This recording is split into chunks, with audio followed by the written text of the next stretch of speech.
A história que vamos contar não é a mesma que contaram para você. Os indígenas se mostravam interessados nos objetos que os portugueses traziam. Sou cacique dessa tribo, autoriza sua própria madeira por objeto. Analisando com os olhos de hoje, a gente vê o quê? Uma sacanagem, né, meu? Não está nas novelas ou programas de TV. O casamento entre o príncipe Dom Pedro e a princesa Leopoldina foi acertado entre as famílias. Esquecida por muitos e importante para todos, a história do nosso país precisa da sua atenção. Por isso lançamos o maior resgate histórico já feito no nosso país. Uma produção original que despertou o interesse de milhões de brasileiros.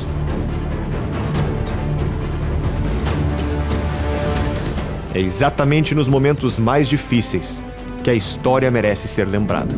Assine agora Brasil Paralelo por apenas R$ 19,00 mensais e assista aos 5 episódios da série Brasil, A Última Cruzada. Uma saga de coragem e sacrifício.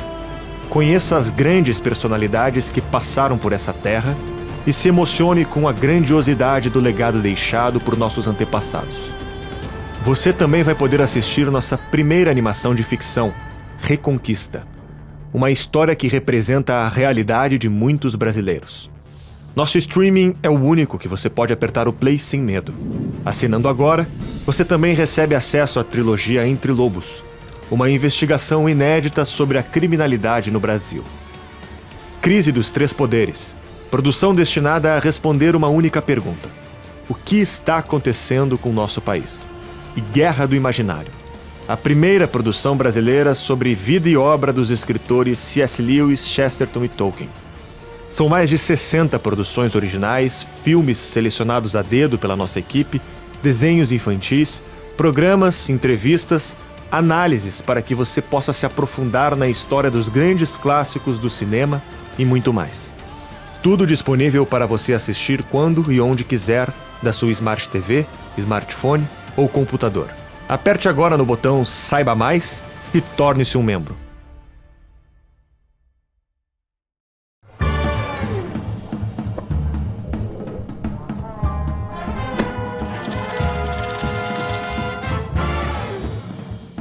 Muito boa noite, está começando agora mais um Conversa Paralela, o seu podcast semanal da Brasil Paralelo. Semana passada não tivemos Conversa Paralela, certo, Lara Brenner? Ou seja, estão todos em abstinência.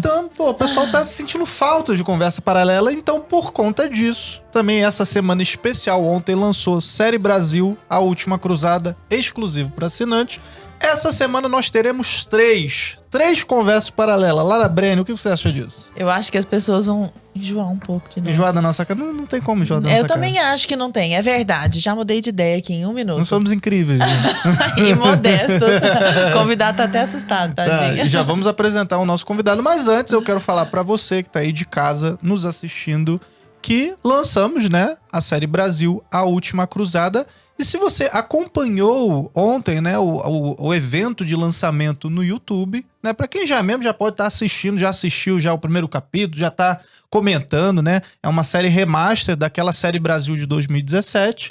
Então a gente pegou, naquela época a gente tinha 15 funcionários na época, né? Era. Agora a gente tá com mais de 250 funcionários, a empresa está em outro patamar, a gente já tá com mais qualidade, né, com mais equipamentos, né, a gente tá com mais potencial para poder contar essa história que foi realmente a história que, sabe, emocionou muitas pessoas conheceram a Brasil Paralelo através da série Brasil. Eu conheci um pouquinho antes, eu conheci no Congresso 2016, mas na série Brasil foi quando eu falei, nossa, eu preciso assinar esse negócio, que isso aí eu tenho que levar essa informação para o maior número possível de pessoas, né? Eu imagino que você de casa aí conhece a série Brasil, agora a gente tá fazendo esse remaster por conta dos 200 anos de independência.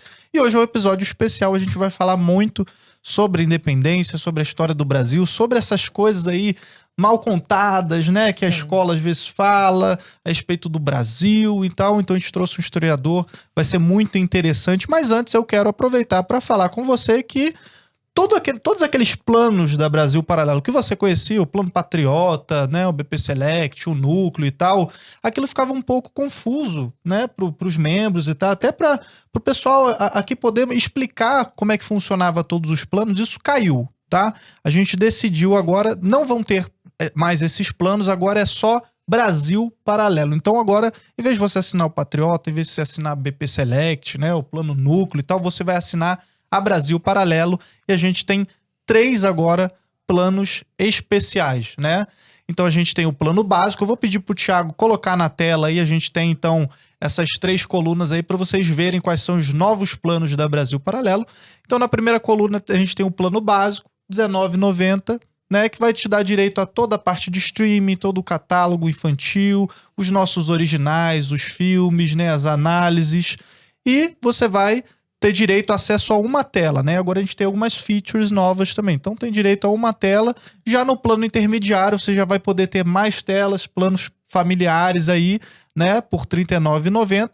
E a gente tem o plano que é o acesso total, continua o mesmo nome, só que agora 4K, você vai poder ter downloads também. Os cursos estão, inclusive, nesse plano acesso total. Então dá uma olhadinha aí, clica no link que está na descrição, olha qual plano você se encaixa melhor. De repente, eu quero fazer um plano familiar. Ah, não, só sozinho, para mim só a parte do streaming me serve.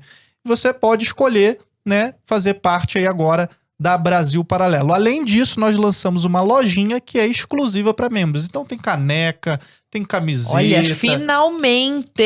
Brasil! Faltava essa lojinha, né? E eu vou pedir pra galera trazer também os produtos aqui. No decorrer da semana a gente vai mostrar também aqui no Conversa Paralela os produtos pra vocês poderem ver. Pô, só alta qualidade, cara. Tem caneca do Investigação, tem caneca do Conversa Paralela também. Claro! Caneca tem do Moleskine. Rastanil, tem Moleskine, tem camisa, tem boné, tá? Tem caneta, umas canetas bonitas, assim, pra assinar uns... né? Uns documentos. Uns documentos importantes, né? Então, ó, cara, tá muito legal. Tem mochila, tem um kit de churrasco também. Olha, vamos mostrar legal. tudo isso. E essa, ó, lembrando, lojinha exclusiva só pros membros, tá? Então, se você já é membro da Brasil Paralelo, já pode acessar a lojinha lá na plataforma, você consegue encontrar, beleza? E o pessoal do marketing também vai divulgando isso aí.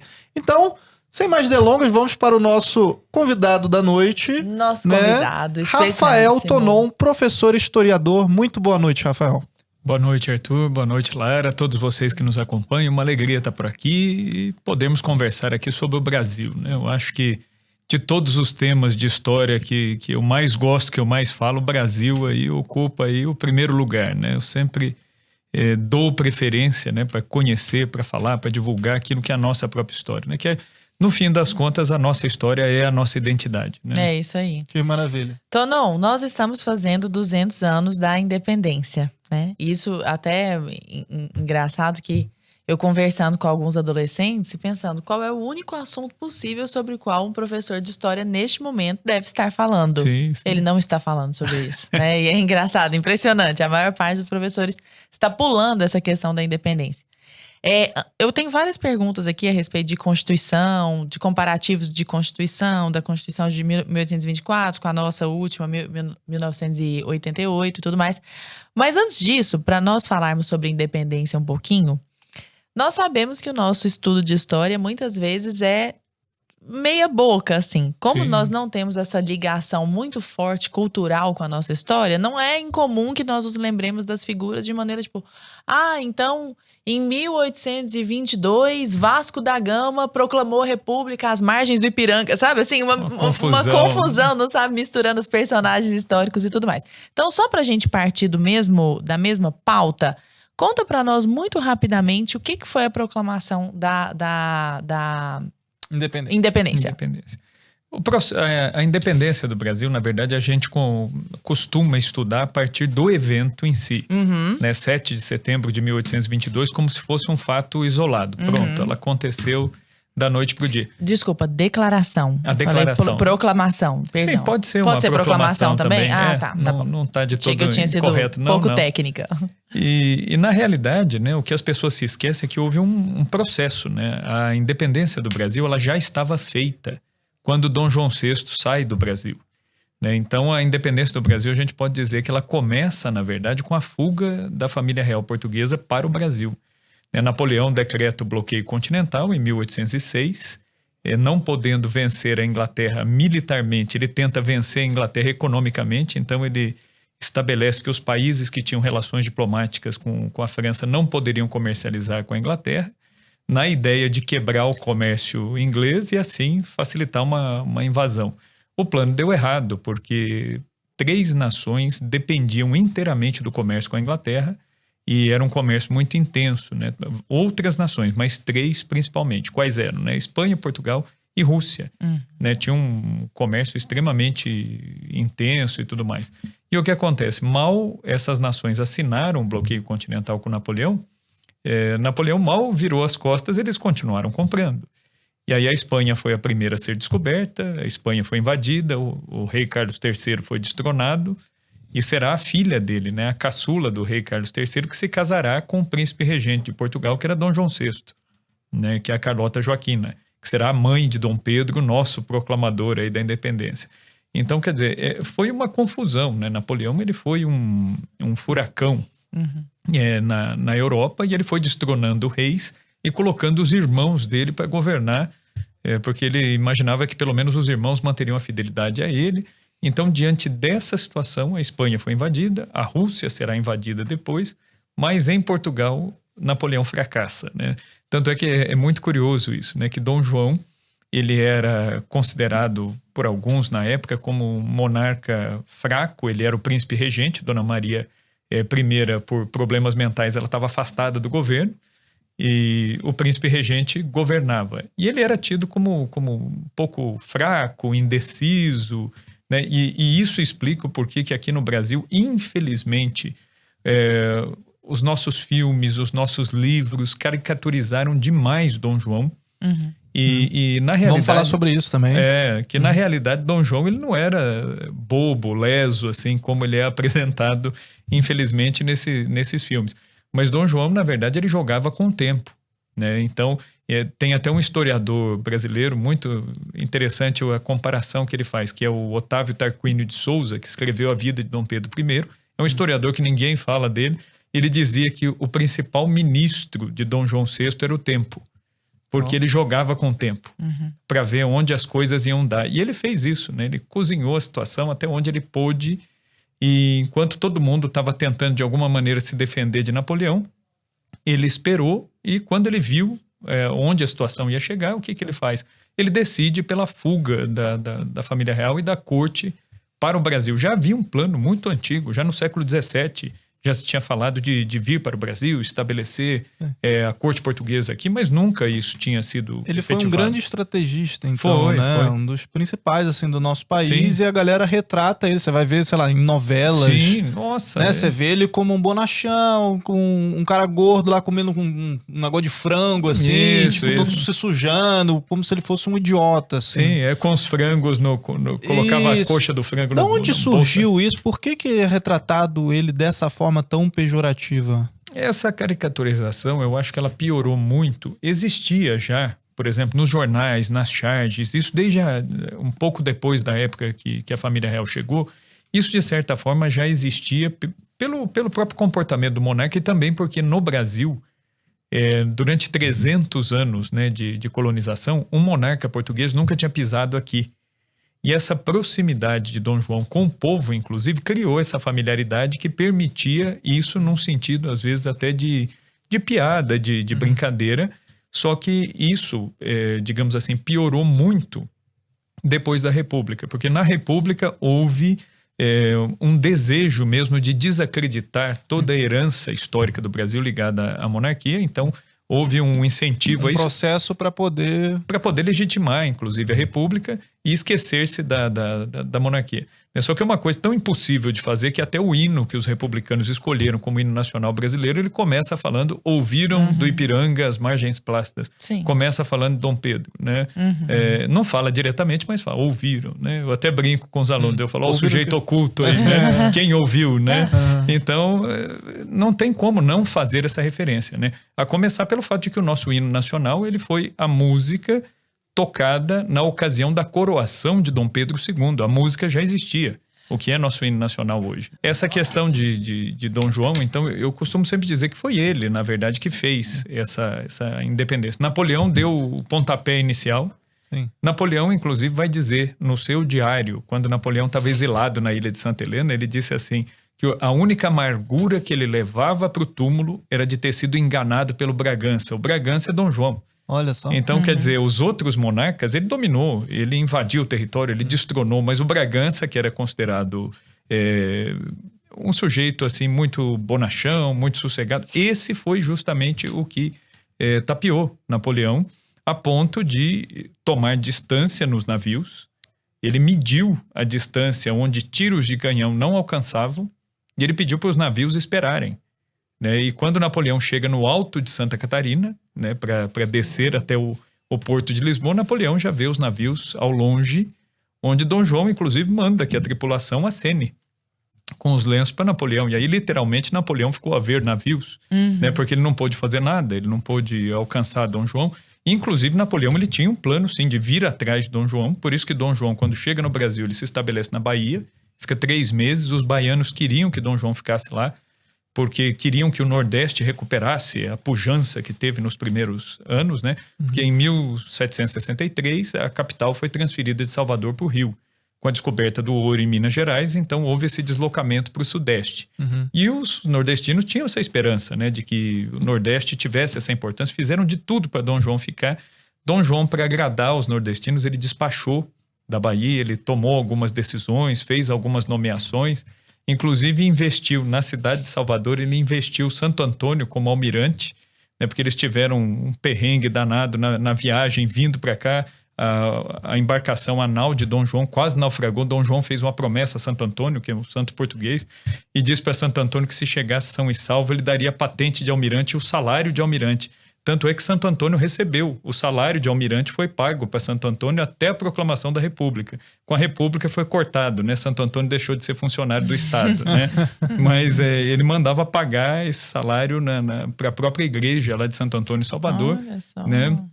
Então, enfim, ele chega, foi uma recepção que ele se espantou, né? Como que o povo o recebeu bem. Carlota Joaquina, desde o início, a esposa dele, que tinha um gênio extremamente difícil, isso também ajuda nessa caricaturização, porque ela era muito impetuosa e Dom João muito calmo. Dom João gostava muito de ler, gostava muito de rezar. Dom João era muito quieto, não era muito afeito às festas e tudo mais. E a Carlota Joaquina era o extremo oposto. Ela gostava de dançar, ela gostava de festas, ela gostava de vestidos, de futilidades e coisa e tal. E ela amava aquele estilo da vida de corte europeia. E Dom João, pelo contrário, ele chega aqui e ele se adapta completamente ao estilo de vida dos brasileiros. Tanto é que ele cria o príncipe que seria o herdeiro, que é Dom Pedro. Dom Pedro vem criança para cá. Ele cria Dom Pedro junto, quando ele se muda para o Rio de Janeiro, junto com os filhos dos empregados do Palácio São Cristóvão. Então, Dom Pedro foi educado pelo Frei Sampaio, que era um franciscano, mas não teve uma educação formal. Então, se a gente for pensar, Dom Pedro ele não foi educado como um príncipe europeu, né?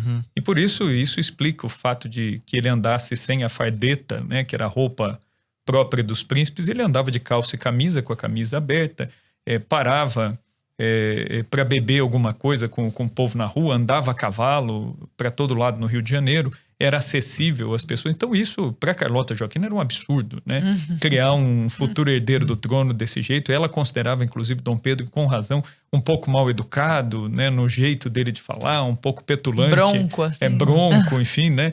E muito diferente do irmão, né? A Carlota Joaquina, o irmão de Dom Pedro, Dom Miguel, sim, ela conseguiu que fosse educado de outro jeito. Mas Dom Pedro, houve uma identificação quase que imediata do povo brasileiro com ele. O próprio Dom João, quando teve que partir do Brasil, ele partiu chorando. Tudo que ele fez aqui no Brasil, de certa forma, já foram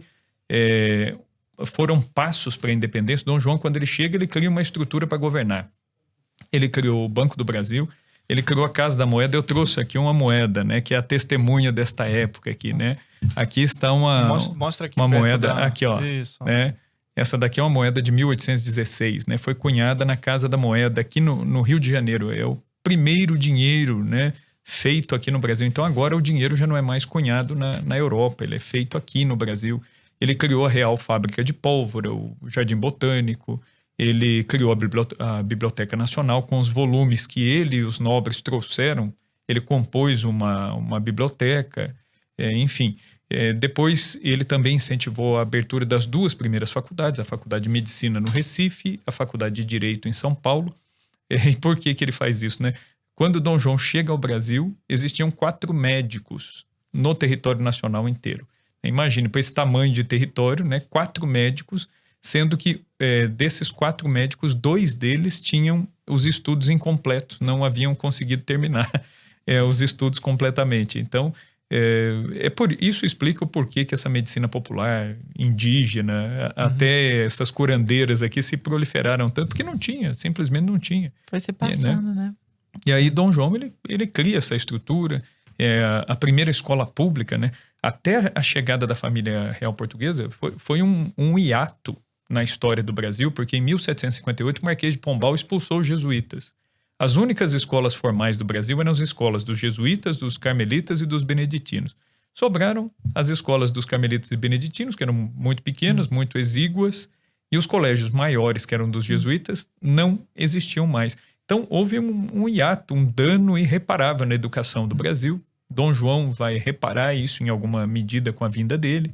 Ele cria o Banco do Brasil, traz a missão científica com cientistas franceses, holandeses aqui para o Brasil.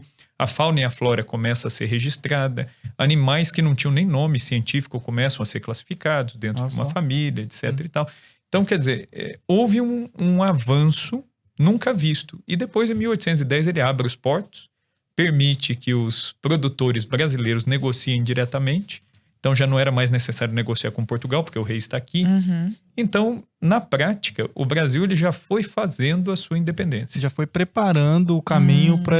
Eu já quero, inclusive, essa já é a minha próxima pergunta, de como é que ele preparou isso tudo. Você foi falando as coisas que ele foi fazendo, né? Sim. E como é que chegamos às margens plácidas do Ipiranga. Mas antes, pessoal de casa, vocês estão curtindo aí, já deixa o like, já compartilha, né, com todo mundo. Sim. Pessoal que tá comentando aí no chat, diz de onde está vindo, o que vocês estão achando desse episódio. Diz se você já assistiu a Série Brasil lá de 2017 e se você já assistiu essa nova Série Brasil, que a gente acabou de estrear ontem na plataforma, tá? E eu queria aproveitar, antes da gente voltar aqui pro nosso papo aqui, vamos rodar o trailer da Série Brasil, Lara? Bora! Então, ó, Thiago, bota aí na tela o trailer. Nós nos esquecemos, no caso brasileiro, que o Brasil foi feito mais de fora para dentro do que de dentro para fora. Os africanismos estão todos embutidos em nós. O Brasil era muito mais importante do que Portugal. Os marinheiros que desciam das expedições portuguesas estavam fazendo história. Por que essa história foi destruída, ridicularizada, caricaturada? Não adianta você querer fingir que o Brasil é uma nação racista. Você está simplesmente enquadrando a história viva numa certa narrativa ideológica. Resultado, a ideologia vai substituindo a realidade. O futuro nada nos dá. O que nos dá alguma coisa é o passado. Merece respeito.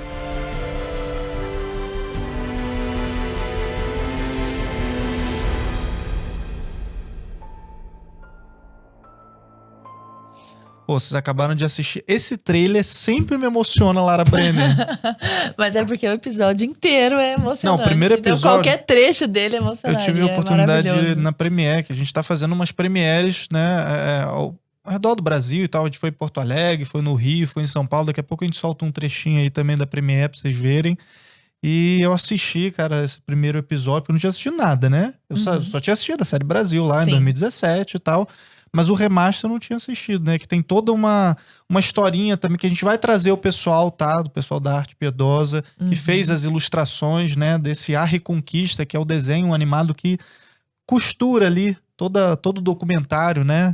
Dá um storytelling muito bacana, assim. Lindíssimo, de um bom gosto, de um outro formato, assim, tá muito interessante. E esse trailer aí é pra chorar, né? O primeiro episódio eu também chorei. Na parte que o príncipe chega lá e fala, eles não saíram pra poder encontrar um pau-brasa vermelhinho, não, pra ficar trocando espelhinho, eles saíram pra encontrar vida. Entendeu? É igual, sei lá, quando você vai pra Marte, você quer achar, sei lá, você não vai pra Marte pra achar um asteroidezinho lá, não. O Luiz Felipe Orleans e Bragança ele fala isso tão doído, naquele assim, momento e aí o menino correndo atrás do caminhão de lixo. Eu dou uma emocionada. Não, quero ver. Não, muito legal, muito bacana. Assistam. Tem que assiste, galera. Ó, bom, e aproveitando aí, né, que a gente tá lançando a Série Brasil, vocês já viram os planos novos agora, você assina Brasil Paralelo, você tem 3 tipos de plano. E a gente também, né, pra nessa semana especial, as 1000 primeiras pessoas... Nossa, eu tô meio ruim de português agora. Me deu um branco aqui. Nem ouviu, tava aqui fazendo café. E as 1000 primeiras pessoas que assinarem a Brasil Paralelo vão ganhar esse livro aqui, que é um livro com edição comemorativa. Ó, isso tá aparecendo aí na tela. Beleza.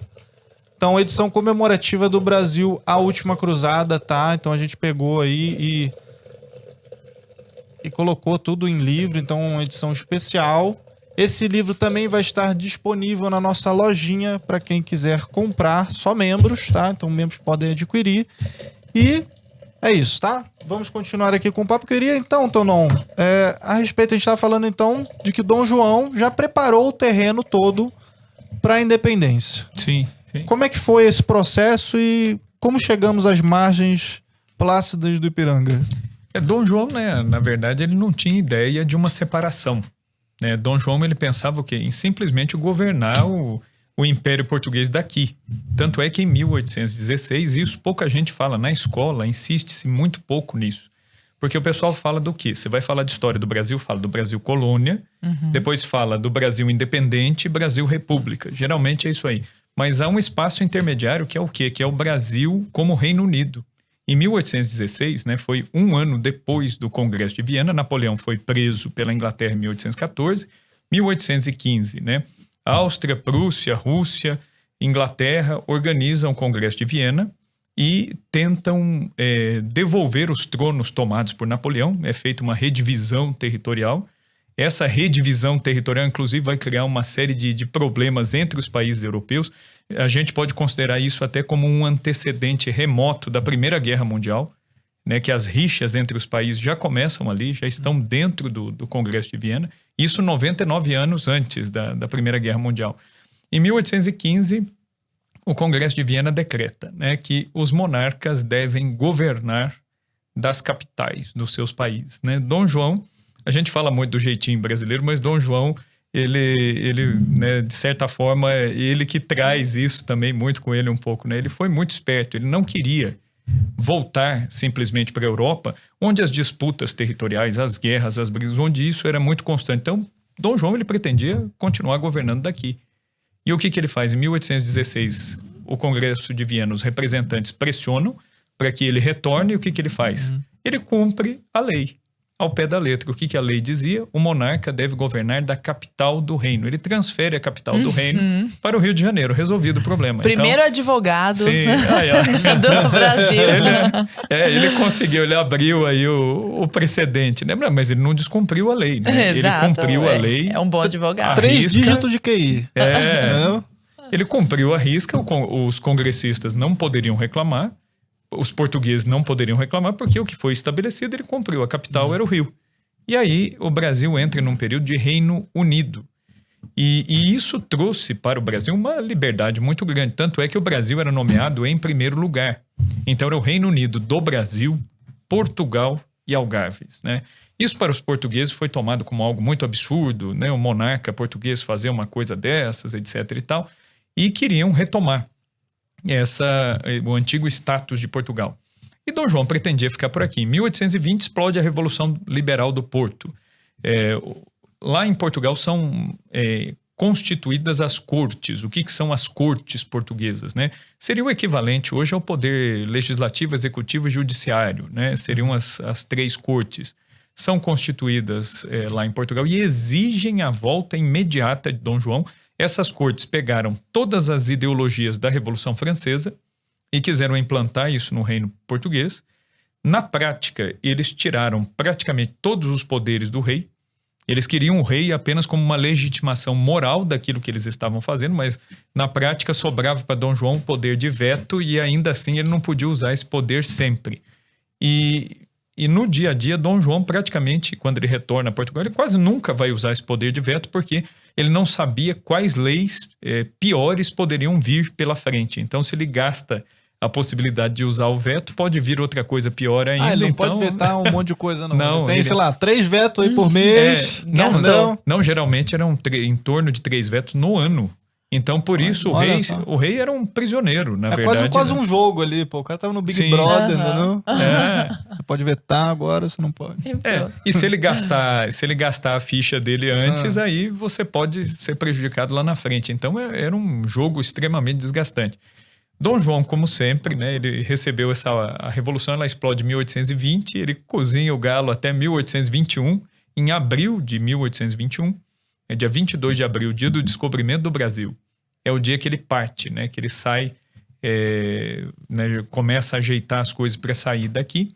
E quando ele vai sair, os cronistas, lembram o próprio Otávio Tarquínio de Souza que eu citei, o João Camilo Torres, enfim, o Câmara Cascudo, né, que são historiadores que a gente não ouve falar, eles não fazem parte da bibliografia, inclusive dos livros didáticos, infelizmente. Existe uma hegemonia de um único discurso que lê a história do Brasil por um prisma só. O Câmara né? Cascudo eu só ouvi falar através do Thomas Juliano, por exemplo. Então. Que é um absurdo, né? Que, na verdade, assim, como que você vai falar da história do Brasil sem passar por esses casos? Gilberto Freire, que é odiado, né? No meio universitário. E o Gilberto Freire é o sociólogo que fez, que compôs, assim, uma visão o mais abrangente possível e muito válida até hoje do povo brasileiro, a Constituição do povo. Enfim, e foi acusado de ter criado a democracia racial, enfim. Então o pessoal criou assim, uma caricatura até desses bons autores. Aí quando a gente pega esses autores, eles narram o quê? O diálogo de Dom João com Dom Pedro. Ele diz, olha Pedro, se for inevitável a independência, ou seja, ele já sabia que a saída dele do Brasil ia acarretar uma revolta e os brasileiros estavam suplicando e ele queria ficar, mas ele não podia. E por outro lado ele tinha a mulher, que estava ali, né, a Carlota Joaquina, a mãe de Dom Pedro, na cabeça dele, que nós temos que voltar, o nosso lugar é na Europa, né? E Dom João, ele diz, olha Pedro, se for inevitável a independência, que antes seja para ti do que para esses aventureiros, porque você me há de obedecer. E aí, então, ele sabia que essa independência ela poderia ocorrer. E, de fato, foi questão de tempo, né? Dom João nomeia Dom Pedro como príncipe regente, deixa Dom Pedro no Brasil como um sinal de deferência, de carinho pelos brasileiros. Dom João, ele embarca chorando. E a Carlota Joaquina batendo o sapato, dizendo, né, que não queria levar nada daqui do Brasil, etc. E tal. Então, Dom João, ele tinha já... Há uma disparidade. Uma disparidade até de comportamento dos dois. Ele amava o povo brasileiro, queria permanecer aqui, mas ele sabia também que a independência era questão de tempo. Sim. E foi dito e feito. Quando ele retorna sem o príncipe regente, isso causou uma revolta imediata, né, das cortes portuguesas que ordenam a volta do príncipe. E tanto é que em janeiro de 1822, Dom João volta em 1821, em janeiro de 1822 já vem uma ordem, né? Os portugueses desembarcam no Rio de Janeiro e vieram buscar o príncipe regente, que estava muito indeciso. Dom Pedro ele não sabia se ia, se não ia, o que fazer. E aí, então, é interessante a articulação que já existia aqui no Brasil. E aí, quem pensou, né? Existem várias mentes pensantes aí dessa articulação da independência do Brasil, mas aquele que com razão é chamado de o patriarca da independência, né? Foi José Bonifácio, né? Que muita gente ataca. Hoje em dia você vai ouvir muitos historiadores tentando, porque hoje em dia parece que é chique, parece que é inteligente você desmerecer ou desconstruir os grandes personagens que fizeram parte da história nacional. Os pais fundadores do Brasil. Os pais fundadores, né? É aquela coisa assim, é um sinônimo de inteligência você ter essa visão crítica, essa visão azeda em relação àqueles que nos precederam, inclusive, às vezes, cometendo muito anacronismo, né? Julgando pessoas de 200 anos atrás com a mentalidade que nós temos hoje. Não faz o menor sentido. Tonão, nesse contexto, inclusive dessa ajuda oferecida por José Bonifácio, inclusive para construção daquela nova Constituição e tudo mais, em 1822 ocorre a independência do Brasil. A Constituição é de 1824. Então nós temos 2 anos de interregno aí. Sim. E o Dom Pedro, para a declaração da independência, inclusive vai contrariamente à própria Constituição de Portugal. Sim, né? sim. Então, de alguma forma, ele está indo contra aquilo que o está protegendo, está garantindo a legitimidade legal, digamos assim, dele, o que acaba sendo um pleonasmo, né? Dele no poder. Só que em 1824 é outorgada essa Constituição e ele permanece. O que fez com que ele permanecesse durante esses 2 anos? Na realidade, o que acontece? É justamente aí que está o nó das coisas. Geralmente, por exemplo, na escola, quando você vai ensinar isso, até pelo tamanho do material didático, o tempo que às vezes o professor tem, há um resumo e uns saltos assim que são feitos que eles são criminosos, porque eles comprometem a compreensão do conjunto, do todo da coisa. Então, por exemplo, quando Dom João deixa Dom Pedro aqui como príncipe regente, já havia uma série de juristas, uma série de advogados aqui no Brasil que já começavam a compor uma constituição própria para o Brasil, que a ideia inicialmente não era separar. Qual que era a ideia? A ideia era manter 2 reinos, inclusive com o deslocamento da corte de tempos em tempos. Era essa a ideia. Então você vai ter o reino do Brasil, vai ter o reino de Portugal, a corte permanece um tempo em Portugal, permanece um tempo aqui. Havia esse projeto. Só que as cortes de Lisboa eram extremamente liberais, eram extremamente anticlericais. Então isso, aqui no Brasil, era uma coisa que não ia surtir efeito. Por quê? Porque o Brasil, ele surgiu com 2 características básicas. Ele surgiu extremamente religioso e extremamente mestiço. E por ser mestiço, aqui no Brasil, os conteúdos religiosos se misturaram muito, a ponto de fazer parte assim do DNA do povo brasileiro. Então você pega as religiões africanas, você pega a religião indígena, você pega o catolicismo, esses elementos, eles se misturaram aqui de uma tal maneira que se você pega a Constituição Anticlerical de Portugal, quem que daria ouvidos para isso? Não vingaria aqui. Aliás, basta lembrar, por exemplo, o papel que as organizações religiosas desempenharam no Brasil desde o início da colonização. Nós podemos falar de um tripé caritativo, né, que o professor Marcelo Andrade, né, que é um historiador, ele gosta muito dessa expressão, né, do tripé caritativo. O que é isso? As Santas Casas, aqui no Brasil, assim que a colonização começou, as Santas Casas já existiam, né, que é uma obra caritativa que a rainha de Portugal, Dona Leonor de Lencastre, e o capelão, né, o confessor dela, criaram em Portugal, e isso se espalhou em todas as colônias. Existia Santa Casa no Japão, onde os portugueses chegaram. Existia Santa Casa em Macau, na China. E existia Santa Casa no Brasil. A de Olinda, de 1539, é a primeira. A de Santos, de 1540, é a segunda. Depois tem a de São Paulo, tem a do Rio de Janeiro, e assim vai. Então, as Santas Casas. Depois nós temos as irmandades religiosas. Cada irmandade, ela tinha uma finalidade diferente. Por exemplo, aqui em São Paulo existiu, durante anos e anos, a Irmandade de Nossa Senhora da Boa Morte. Para que servia a Irmandade da Boa Morte? Ela angariava fundos para enterrar gente pobre, que não tinha dinheiro para o caixão, que não tinha dinheiro para um velório digno. Essa Irmandade, ela sepultava, inclusive conseguia o túmulo, conseguia a campa para essas pessoas. Então, quem é que faz esse serviço social até? As Irmandades, está ligado à religião. Então, as Santas Casas, as Irmandades e as Ordens Terceiras. As Ordens Terceiras, elas estavam muito mais ligadas à questão cerimonial. Então, elas preparavam algumas festas religiosas, festas dos santos. Isso explica o porquê que as igrejas das Ordens Terceiras em Ouro Preto, em Tiradentes, aqui em São Paulo, são igrejas tão bonitas, com tanto... Então, quer dizer... E festivas. Festivas e tal. Então, quer dizer, não tem como você tirar esse elemento religioso. E a Constituição portuguesa é anticlerical. Ela anula ao máximo essa questão da presença religiosa.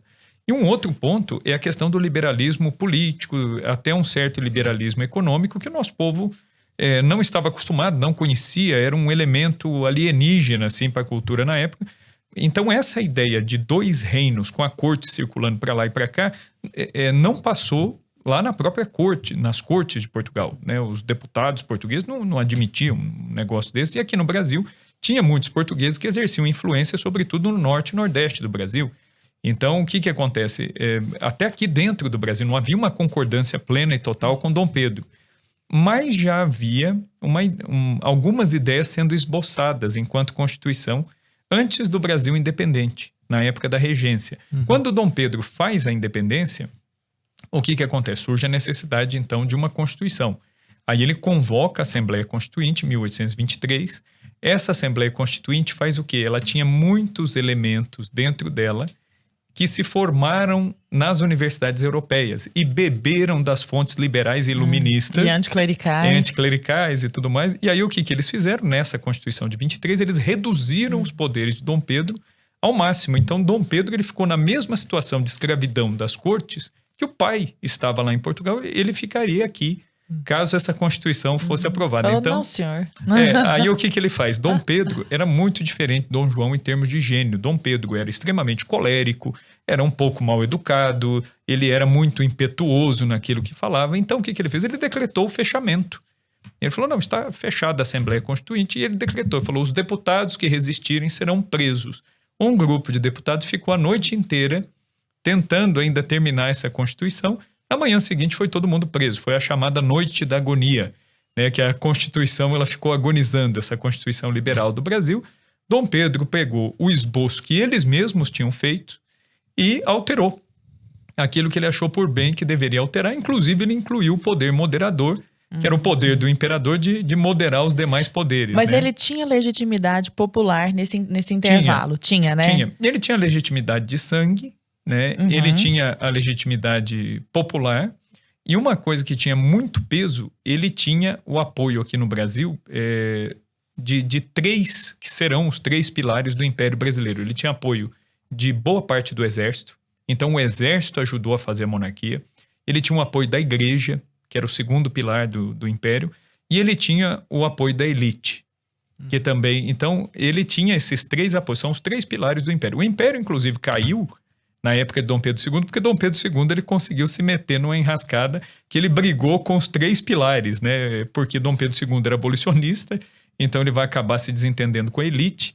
Ele entrou na questão religiosa, que acabou entrando em conflito com os bispos Dom Vital e Dom Macedo Costa, e isso... colocou muita gente da igreja contra ele, e depois da Guerra do Paraguai ele não deu as progressões de patente, os aumentos de salário que o exército esperava. Então dentro do exército começa um movimento contra Dom Pedro. Mas esses são os 3 pilares da monarquia, e Dom Pedro I trabalhou bem com esses 3 pilares, né? Tanto é que quando ele proclama a independência é difícil medir, né? Esse fato aqui que eu vou mencionar, ele são daqueles pontos da história muito discutidos que não dá para a gente medir exatamente a influência disso. Sim. Mas, por exemplo, na comitiva de Dom Pedro estava um padre mineiro, que era o padre Belchior, né, o Belchior de Oliveira, e ele estava junto com Dom Pedro. E aí o padre Belchior ele diz que quando chega a correspondência no Alto do Ipiranga, chegou a correspondência, e essa correspondência foi entregue a Dom Pedro, e Dom Pedro mandou o padre Belchior ler. Falou que o senhor leia aí para nós em voz alta, para todo mundo ouvir. E aí ele leu as cartas das cortes de Portugal, ordenando o retorno imediato dele e retirando todos os poderes e ameaçando a deserdação, né, de Dom Pedro. Chegam as 2 cartas da imperatriz, a futura imperatriz Leopoldina, dizendo para ele proclamar a independência, porque já estava tudo pronto, no Rio de Janeiro já estava tudo costurado. E a carta de José Bonifácio, que é a mais bonita e talvez a mais pujante de todas, sim, que ele vai dizer, né, que medidas de água morna já não servem mais, né? Ou o senhor faz a independência ou se entrega como prisioneiro das cortes em Portugal como vosso pai. E então... Essa cena, inclusive, na série Brasil é maravilhosa. Assim. É uma cena assim... A carta lida, né? É muito bonita. E o José Bonifácio, ele era um orador, era um sujeito de uma cultura, assim, extensa, assim, o Brasil... Ele era pesquisador de minerais também, ele não descobriu era? a Andradita, né? Isso. Tem o nome de Andradita, que é o sobrenome dele, né? Eu achei isso espetacular. Ele lutou na Revolução Francesa, né? O José Bonifácio, ele viu o horror da Revolução Francesa. E por isso, né, muita gente fala, mas será que o Bonifácio não era meio liberal? Porque as ideias dele... Eu falei, não. Dá pra ver que ele não era. Ele era mais conservador do que liberal, porque ele viu o que o liberalismo da Revolução Francesa promoveu. E ele não queria isso pro Brasil. Tanto é que é dele aquela frase que atribuem a Dom Pedro, não é? Aquela que o poder não pode ser... Que a Constituição não poderia permitir o autoritarismo do rei, o autoritarismo da aristocracia, o autoritarismo do povo. Não é dele essa frase? Isso. Ou seja, ele realmente... Ele fala, é o controle dos poderes, o equilíbrio dos poderes. Já é meio Montesquieu ali, né? E aí o padre Belchior é quem lê a carta para Dom Pedro, e Dom Pedro pergunta pro padre, fala, e agora, padre? Né? E o padre Belchior vai dizer para ele, fala, ou o senhor se faz rei agora, ou o senhor sofrerá com a deserdação e ainda vai derramar um rio de sangue aqui no Brasil. E aí o próprio padre Belchior, ele não atribui a ele a decisão da independência. Ele diz, depois de ter dito isso, Dom Pedro saiu um pouco longe, pensou por uns minutos e voltou E disse para o padre Belchior, falou assim, de Portugal eu nada mais quero. Né? E aí ele fala, eu juro fazer o Brasil independente. Né? E aí já começam os gritos de viva Dom Pedro, viva a liberdade. E Dom Pedro manda avisar, né, o seu ajudante, né, da guarda ali, manda avisar os outros militares e eles se colocam em forma. E aí, de fato, é dado o grito do Ipiranga, né? Quando ele vai dizer, né, pelo meu Deus, pela minha honra, né, pelo meu sangue, né, eu prometo, eu juro promover a independência do Brasil. Né? Independência ou morte será a nossa divisa. Né? Tanto é que quando ele entra na cidade de São Paulo, né, depois para celebrar a independência, né, os paulistas o acolheram, né, a guarda, os dragões da guarda formaram 2 filas para que Dom Pedro passasse. Aqui em São Paulo, né, um local que é importantíssimo para a história da independência e muito esquecido é a igreja de Nossa Senhora da Boa Morte, perto da Catedral da Sé. Ali está o primeiro sino que anunciou o Brasil independente. Foi daquela igreja que bateu o sino para anunciar o Brasil independente. Né? Agora, Tonon, só uma curiosidade mesmo, porque eu lembro, na época de escola, né, os professores de história contando, falando que, por exemplo, essa cena, inclusive, da independência não foi do jeito que retrataram, que Dom Pedro ele não estava num cavalo, ele estava num burrinho e ele estava com dor de barriga. Até onde isso é verdade? Rolou isso mesmo? Como é que foi?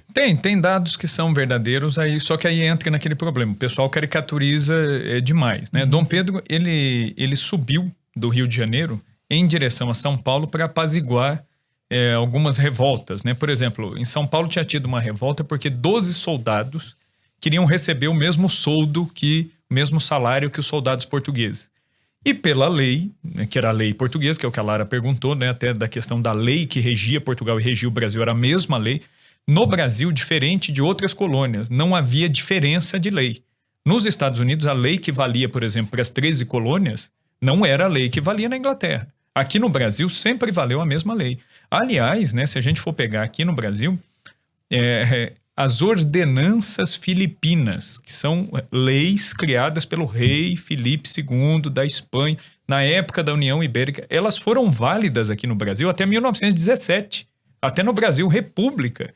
Essas leis decretadas lá no tempo da colônia eram válidas ainda. Então, as mesmas leis válidas em Portugal eram válidas aqui também. Então, no Brasil nunca teve essa diferença.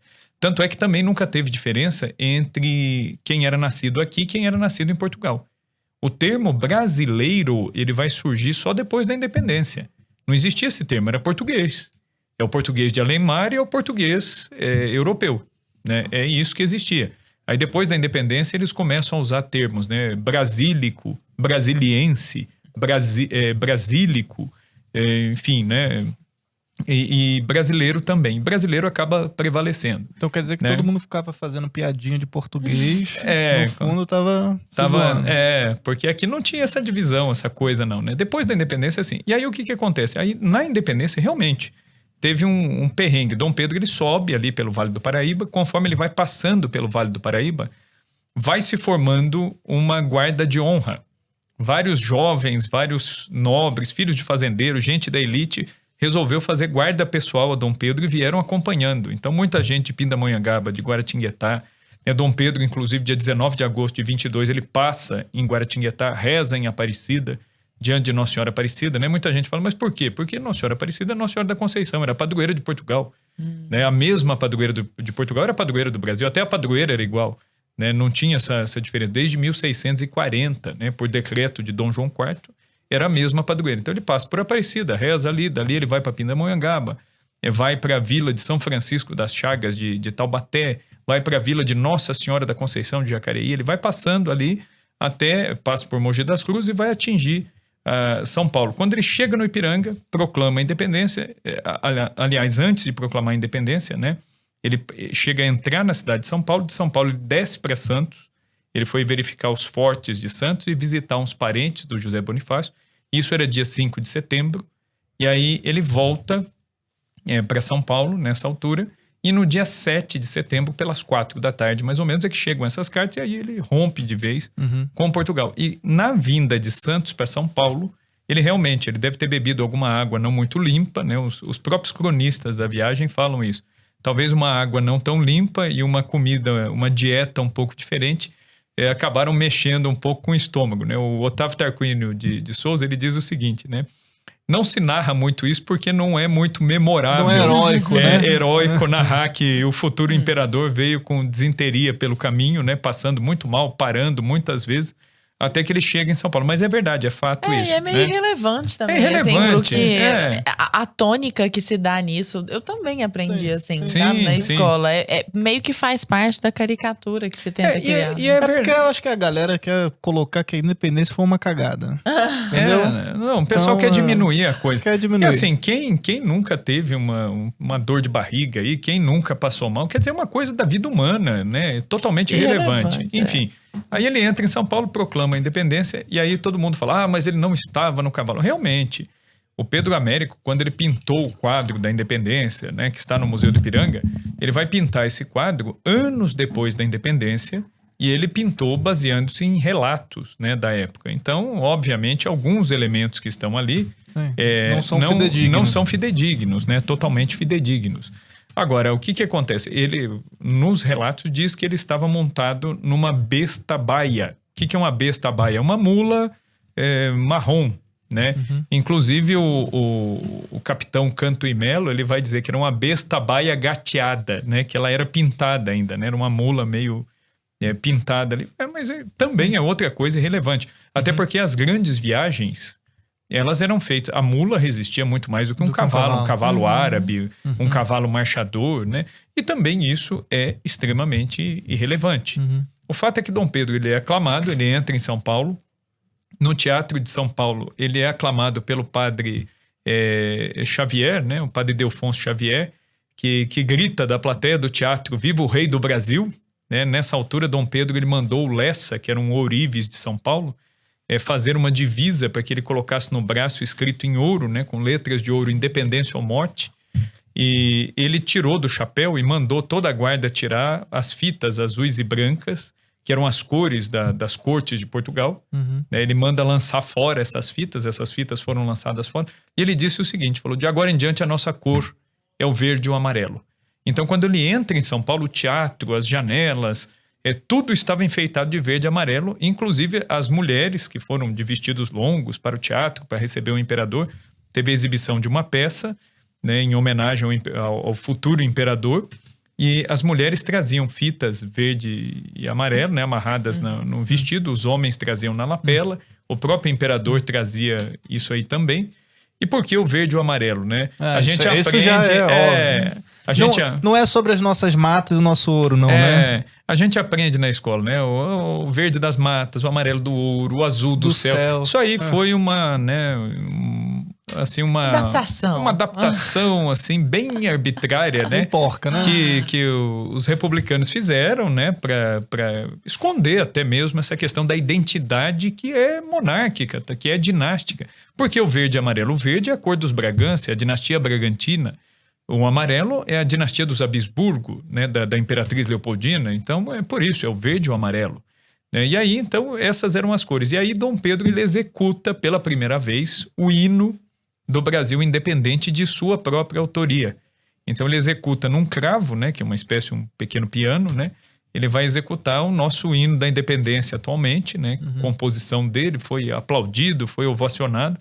No dia 10 de setembro, quando ele parte de São Paulo, no seu adeus aos paulistas, ele dizia que ele desejava, ele queria ardentemente que o último descanso dele fosse nas margens que ouviram o grito de independência ou morte. Então era um desejo de Dom Pedro ser sepultado ali. E esse desejo ele só foi cumprido em 1972, né, nas celebrações do 60º da independência do Brasil.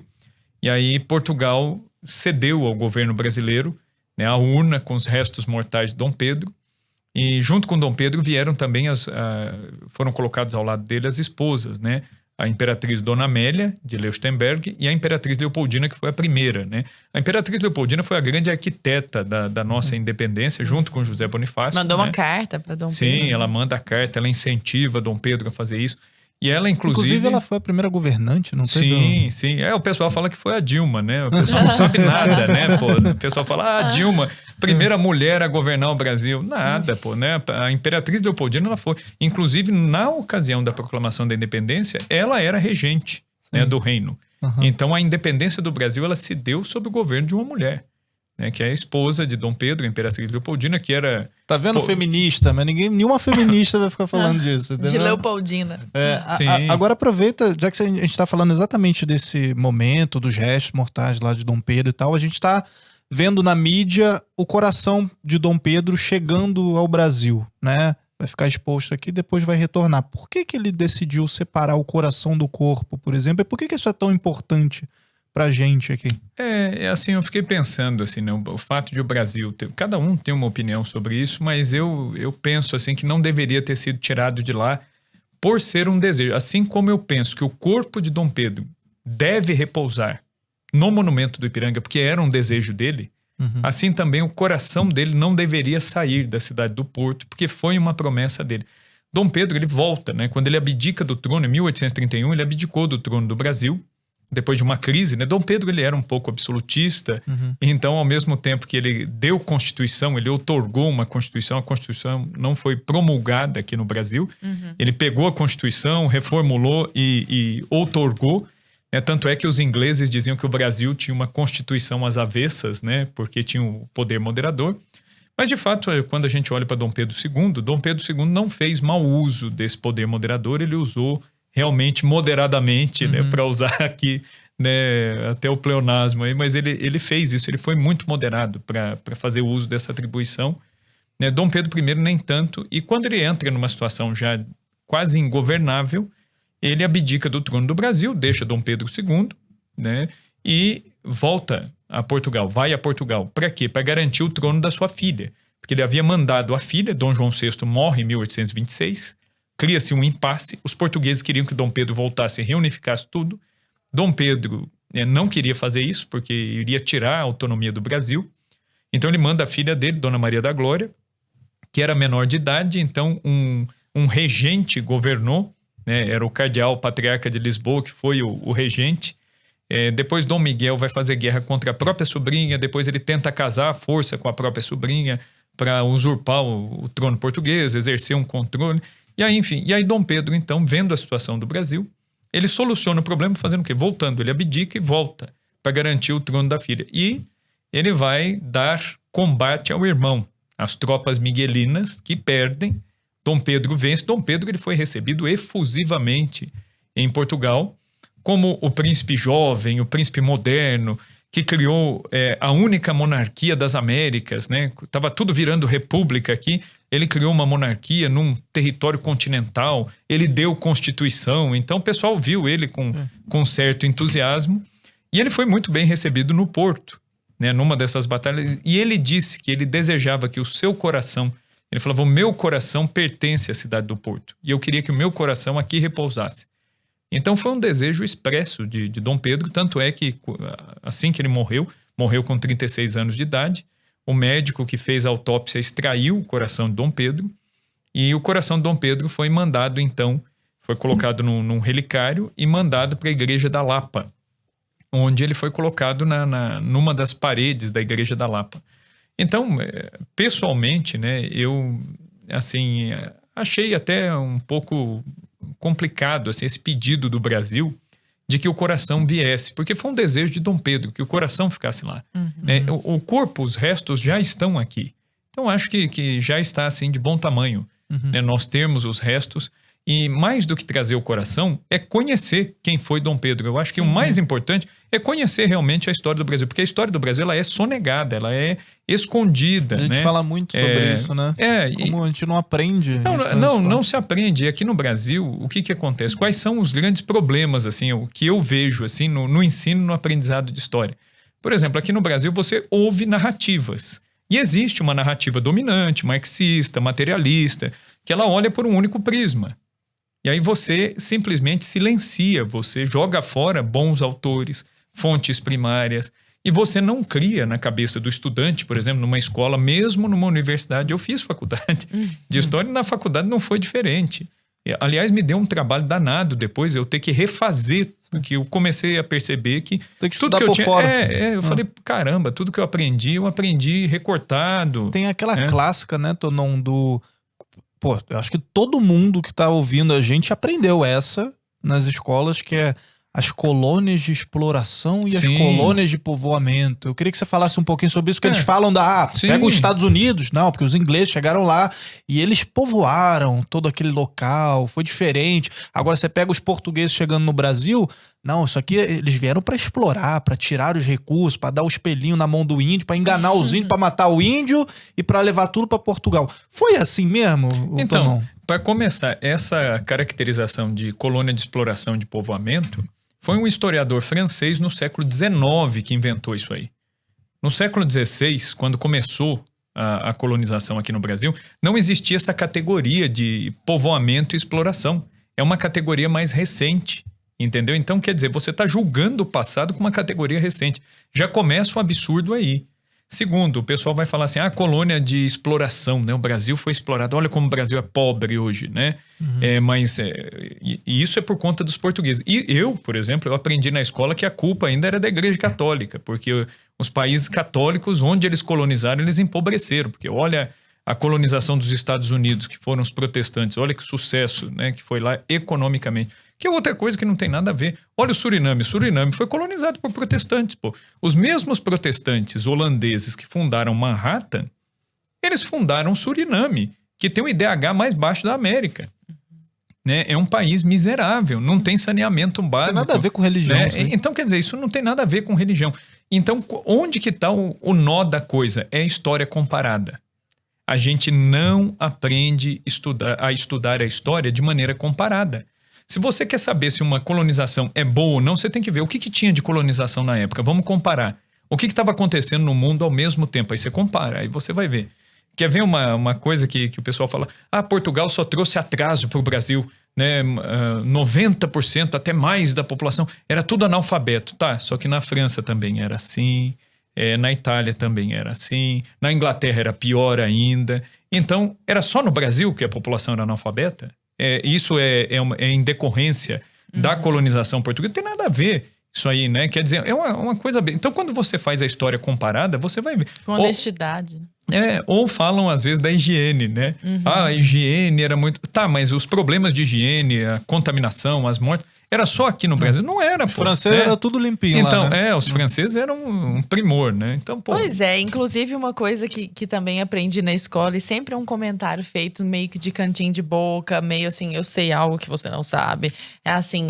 Os holandeses estiveram no Brasil, estiveram em Pernambuco, grande Maurício de Nassau esteve lá. Tivesse a Holanda colonizado o Brasil, teria sido muito melhor e nós seríamos hoje uns Estados Unidos da vida. Teríamos mesmo, ou não? Seria nada. Seria nada. Comenta conosco sobre Maurício de Nassau e essa colonização ali da Holanda e a expulsão dos holandeses, inclusive. Vamos fazer uma associação aqui que quase ninguém faz. O Quilombo de Palmares... Né, que é visto como um símbolo de resistência, etc e tal. O Quilombo de Palmares, o maior crescimento do Quilombo de Palmares se deu durante a invasão holandesa. Por quê? Porque os negros... Eu não estou dizendo que a escravidão seja boa, ela nunca é boa. Ainda vamos entrar nessa pauta, porque ainda temos coisas para falar. A escravidão, ela nunca é boa. Só que a escravidão na mão dos holandeses era muito pior do que na mão dos portugueses. O que acontecia? A fuga de negros da mão dos holandeses era muito maior do que da mão dos portugueses. Então, Palmares encheu. Basta qualquer historiador honesto pegar e falar, pô, mas por que teve esse aumento, esse boom populacional dentro de Palmares? Invasão holandesa. Que não tinha negociação, né? Eles eram do business, assim, era do negócio na régua, né? E outra coisa, todo mundo fala dos holandeses como um primor de civilização, mas ninguém fala que os holandeses massacraram 40 jesuítas e jogaram no mar. Os holandeses, quando vieram aqui para o Brasil, eles vieram com uma imposição religiosa, que aí o pessoal fala, os portugueses impunham a religião. Pera lá, né? Quando você fala que os portugueses impunham, então você está generalizando. É a falácia da generalização apressada, onde você coloca todo mundo no mesmo saco, né? E isso não existe. Não existe. Aliás, você estudar qualquer coisa, nenhum fato histórico é totalmente bom ou totalmente ruim. Né? E aí o pessoal aqui no Brasil, nos livros didáticos, nos livros de propaganda, é sempre essa coisa binária, ou é opressor ou é oprimido, então não existe... Não, as relações... termo, né? As relações sociais não são assim. E outra, aí você pega a questão dos holandeses, eles foram muito mais impositivos em termos de religião. Eles se encontraram com os jesuítas, um bando de padres desarmados, eram estudantes. O que eles fizeram? Massacraram um por um e atiraram no mar.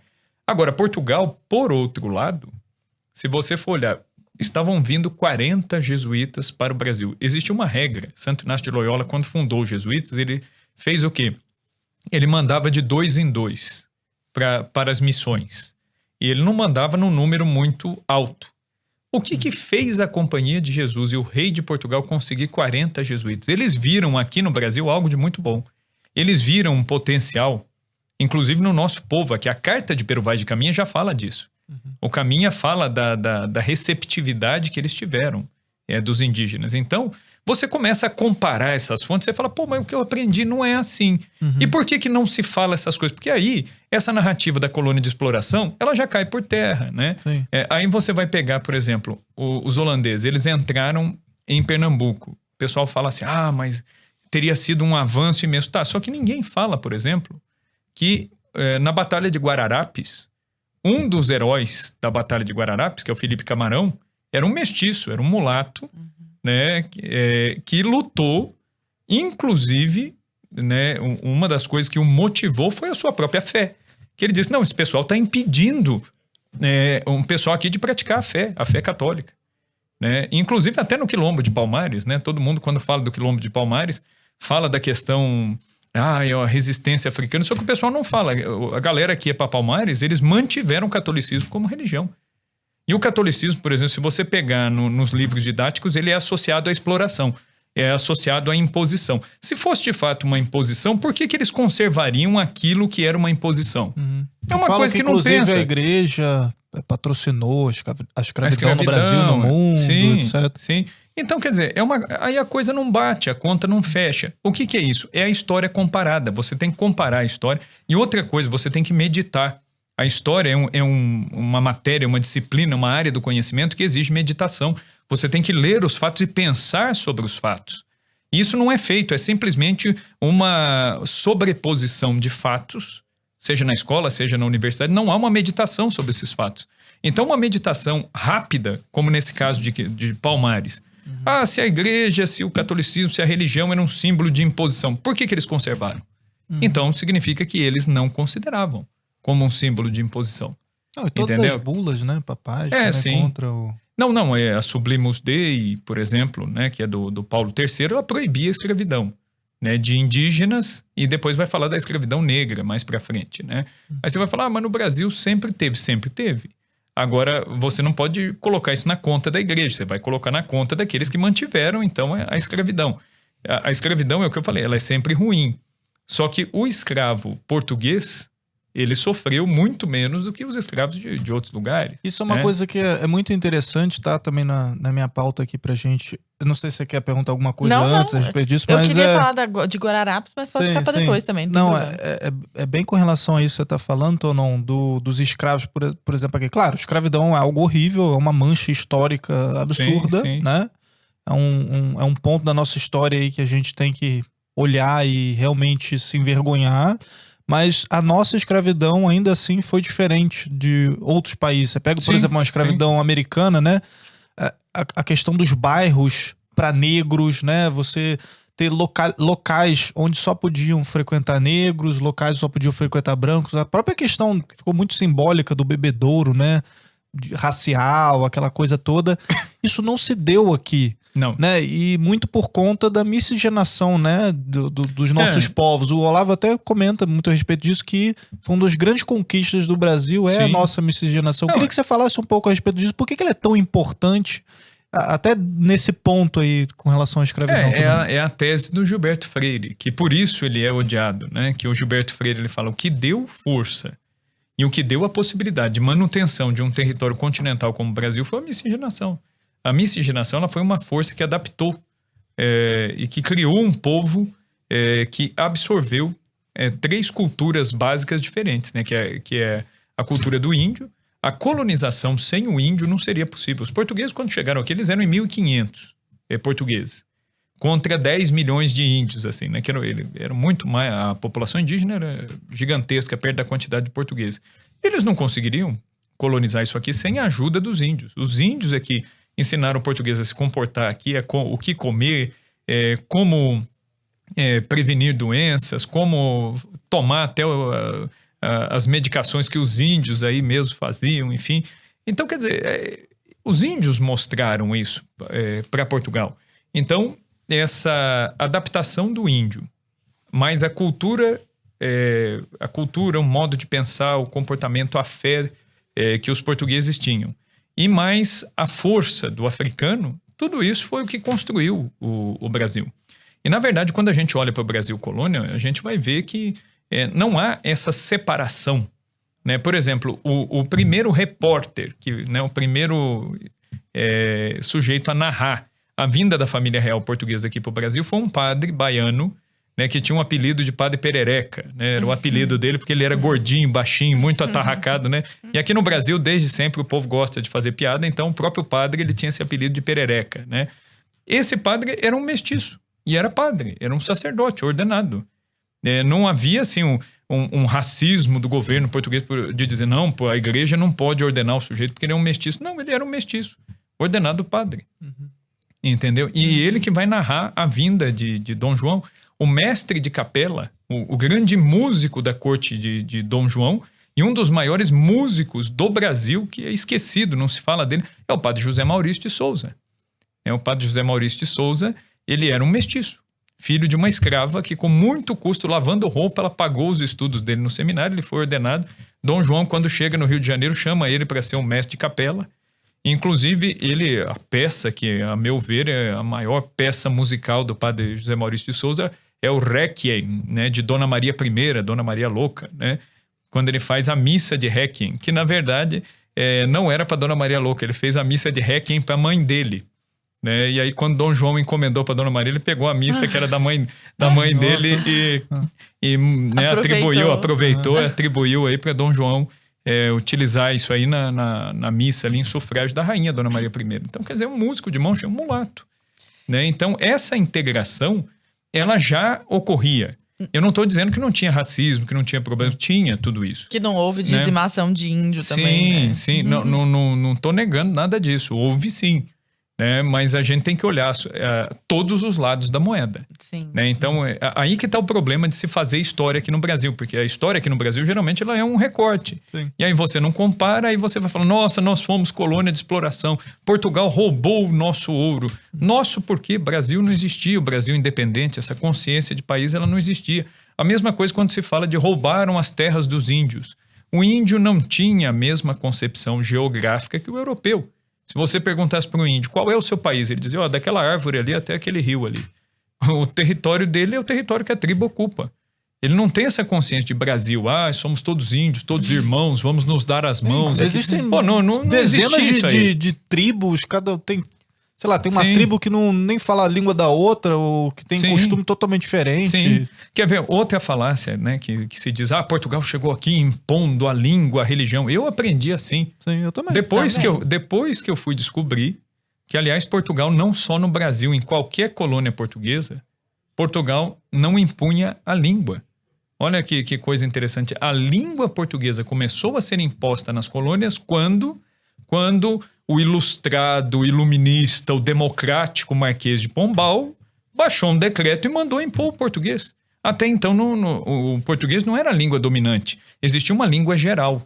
Os jesuítas, quando chegaram aqui no Brasil, o que eles fizeram? Eles perceberam, existiam vários troncos linguísticos aqui no Brasil. Mais de 50 tipos de línguas diferentes e 257 povos, mais ou menos, indígenas aí. Então, tem o tronco G, tem o tronco Tupi. Padre José de Anchieta, inclusive, catalogou isso a fundo, não foi? O Anchieta, ele fez um levantamento, ele e o padre Leonardo Nunes, né, os dois jesuítas. E aí o Anchieta, ele percebeu que o Tupi era a língua mais comum. A mãe ali, né? Que, assim, mesmo o índio que às vezes não era daquela determinada tribo, ele conseguia entender e se comunicar. Então, o que o padre Anchieta fez? Ele percebeu, e ele que passou para o governo português, falou, olha, a língua que prevalece mais é essa. Então, ele compôs uma gramática, por quê? Porque era uma língua ágrafa. eles não tinham escrita, não tinham... Então, Padre Anchieta, pelos fonemas ali, ele foi fazendo todo um trabalho ali de percepção e compôs um vocabulário básico e compôs também uma gramática dessa língua. E essa língua prevaleceu, era a língua geral. Então, dava-se catequese nessa língua, as aulas eram dadas em Guarani, assim, as pessoas conversavam. Os bandeirantes portugueses, se a gente pegar os bandeirantes, o Domingos Jorge Velho, ele sabia falar Guarani, entendia português, mas falava muito mal português. O Domingos Jorge Velho nasceu já no Brasil, um mestiço. Então ele falava muito mal português. Os próprios bandeirantes brasileiros falavam a língua dos índios. Isso é uma coisa que não se fala. Mas por que não se fala? Se você contar isso aí... a narrativa. Se você contar isso aí na escola, você vai desmontar. Então não era colônia de exploração. Peraí, eles estavam integrados? Não, então vamos cortar isso aqui. Lara, eu já vou puxar para tua pergunta, porque você fica queria à falar vontade. dos Guararapes. Só queria aproveitar, né, o pessoal que tá aí de casa. Se você estiver curtindo, já deixa o like, né? Não deixa de comentar, de compartilhar. Eu vou puxar só um cortezinho do nosso... Série Brasil, só pra deixar um gostinho na galera que não é assinante da Brasil Paralelo, porque é só pra assinante, pessoal, Série Brasil. Então, vou pedir pra gente rodar aí um pequeno trecho da nossa Série Brasil. Roda aí.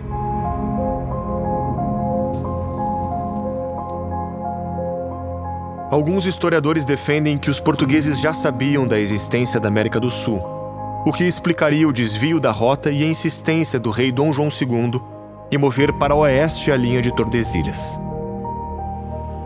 Outros defendem que o objetivo da jornada era estabelecer relações comerciais na Índia e que o desvio se dava por necessidade de navegação, fazendo da descoberta algo acidental. Mas na lógica portuguesa, isso a gente vai encontrar já na Carta de Pero Vaz de Caminha, não existe casualidade quando você acredita na providência. Então é um debate menor no sentido português de seu tempo. Porque um português fiel à tradição católica, ele não está se preocupando se ele chegou sem querer ou por querer. Ele acredita que está ali por um motivo e esse motivo é missionário. E esses elementos nós já encontramos na certidão de batismo, como muitas vezes é colocado assim, na Carta de Pero Vaz de Caminha.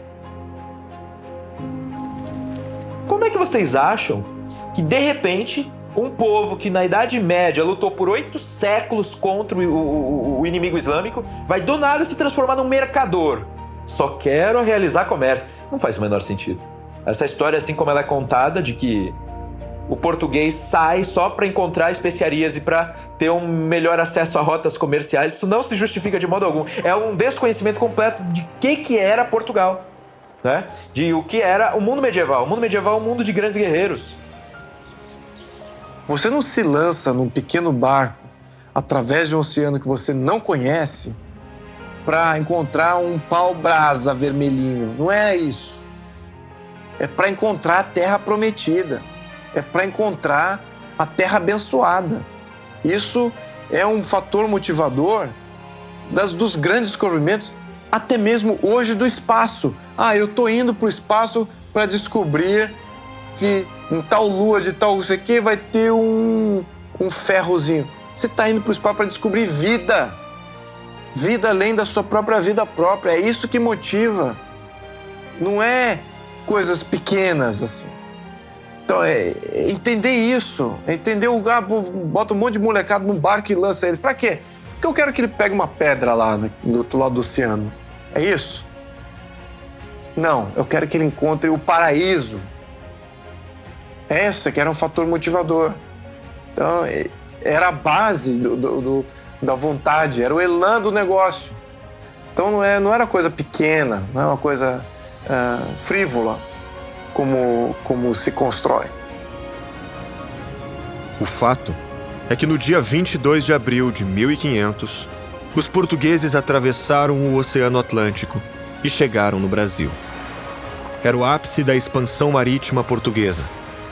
Portugal não era mais a extremidade da terra, e a história dos dois lugares nunca mais seria a mesma.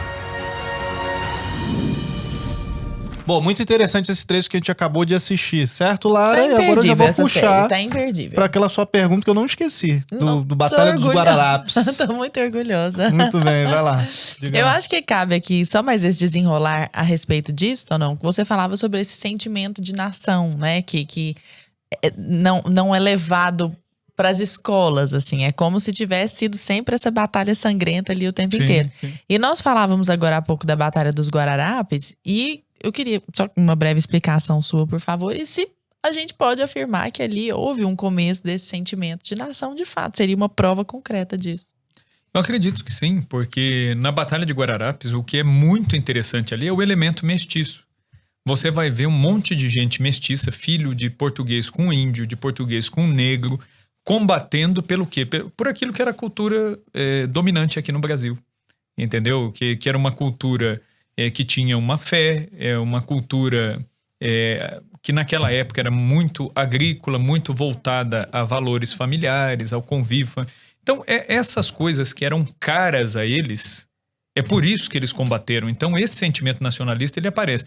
Agora, ele não foi imediatamente espalhado por todo o território. Então, por exemplo, mesmo mais tarde, né, quando vier a independência do Brasil, por exemplo, o Piauí, o Maranhão, a Bahia, o Ceará, são estados que não aderiram num primeiro momento, né, à independência. Então, Dom Pedro ele teve que fazer um trabalho assim, até de convencimento, né, para que essas pessoas quisessem se associar a essa causa de independência. Por quê? Porque esse sentimento de ligação a Portugal ainda era muito forte.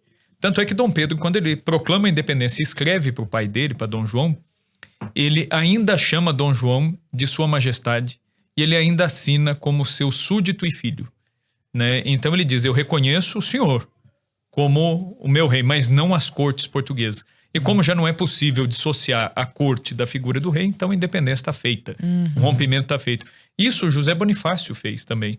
Ele deixou claro que ele permanecia fiel a Dom João, mas não às cortes. Por isso que as cortes queriam prender o Bonifácio, né, aqui. Então, esse sentimento de nacionalidade, ele foi nascendo, ele foi aparecendo.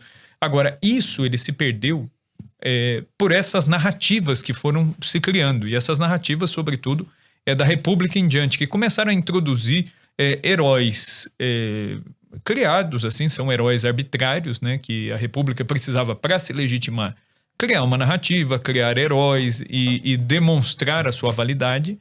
E aí ela traz elementos que eram totalmente estranhos à própria identidade, à própria história do Brasil, a começar pela bandeira, né, que eles compuseram. Alguns heróis, rapidinho, assim, só para entender. Tiradentes, por exemplo, assim, é um exemplo claro. Machado de Assis, na época que o Tiradentes foi levantado, alçado à posição de herói, Machado de Assis teceu uma crítica duríssima, isso dizendo, é um absurdo que vocês estão fazendo. Vocês estão pegando um sujeito, né, que foi condenado e que ninguém sabia se tinha morrido mesmo. Pairam sérias dúvidas, né, se realmente foi daquela forma, o cadáver que foi esquartejado e dependurado foi de fato de Tiradentes, porque ele foi supostamente morto no Rio de Janeiro e quase que imediatamente os pedaços dele já estavam pendurados na Estrada Real, né? Quer dizer, dadas as dificuldades de transporte naquele tempo, era uma coisa virtualmente impossível. Tem uma história impossível. que parece até meio uma teoria de conspiração, aquela coisa de que falam que ele talvez nem tenha existido, ou se existiu não foi a morte dessa forma, porque remonta a um conto, não sei, francês, alguma coisa assim, que era um conto que, tipo, era muito parecido a forma da morte e tal, e parece que eles pegaram isso para poder... É uma linha, né? Alguns historiadores jogam isso, mas é fato que ele existiu. Né? Documentalmente dá pra gente comprovar a existência dele. Agora a questão da morte que é meio nebulosa. Dá pra comprovar que ele recebeu uma condenação, uma punição, mas a questão da morte, ela é uma questão aberta. Então, quer dizer, o próprio Machado de Assis, ele falou assim, quer dizer, vocês estão fabricando um herói. E é óbvio que a própria iconografia do Tiradentes ficou evidente que eles queriam associar a imagem de Cristo, né? Porque é um Marte, Cristo que deu a vida pelos homens, Tiradentes que deu a vida pelo Brasil, pela liberdade. E, na verdade, Tiradentes nem queria a liberdade do Brasil mesmo. O que Tiradentes queria era que o Brasil se fragmentasse numa porção de republiquetas, como aconteceu com a América Espanhola. A Inconfidência Mineira, aliás, do ponto de vista político, para Portugal, ela teve uma importância muito menor do que a Conjuração Baiana. A Conjuração Baiana, ela despertou muito mais o olhar das autoridades portuguesas, que ficaram muito mais amedrontados com a possibilidade de onde a Conjuração Baiana poderia desembocar do que a Conjuração Mineira. Conjuração Mineira, quase todo mundo foi perdoado, foi desterrado, mas tiveram penas alternativas. Depois Dom João perdoou, puderam retornar ao Brasil, alguns quiseram ficar lá em Portugal mesmo, etc. e tal. A Conjuração Baiana não, né? Os líderes foram mortos.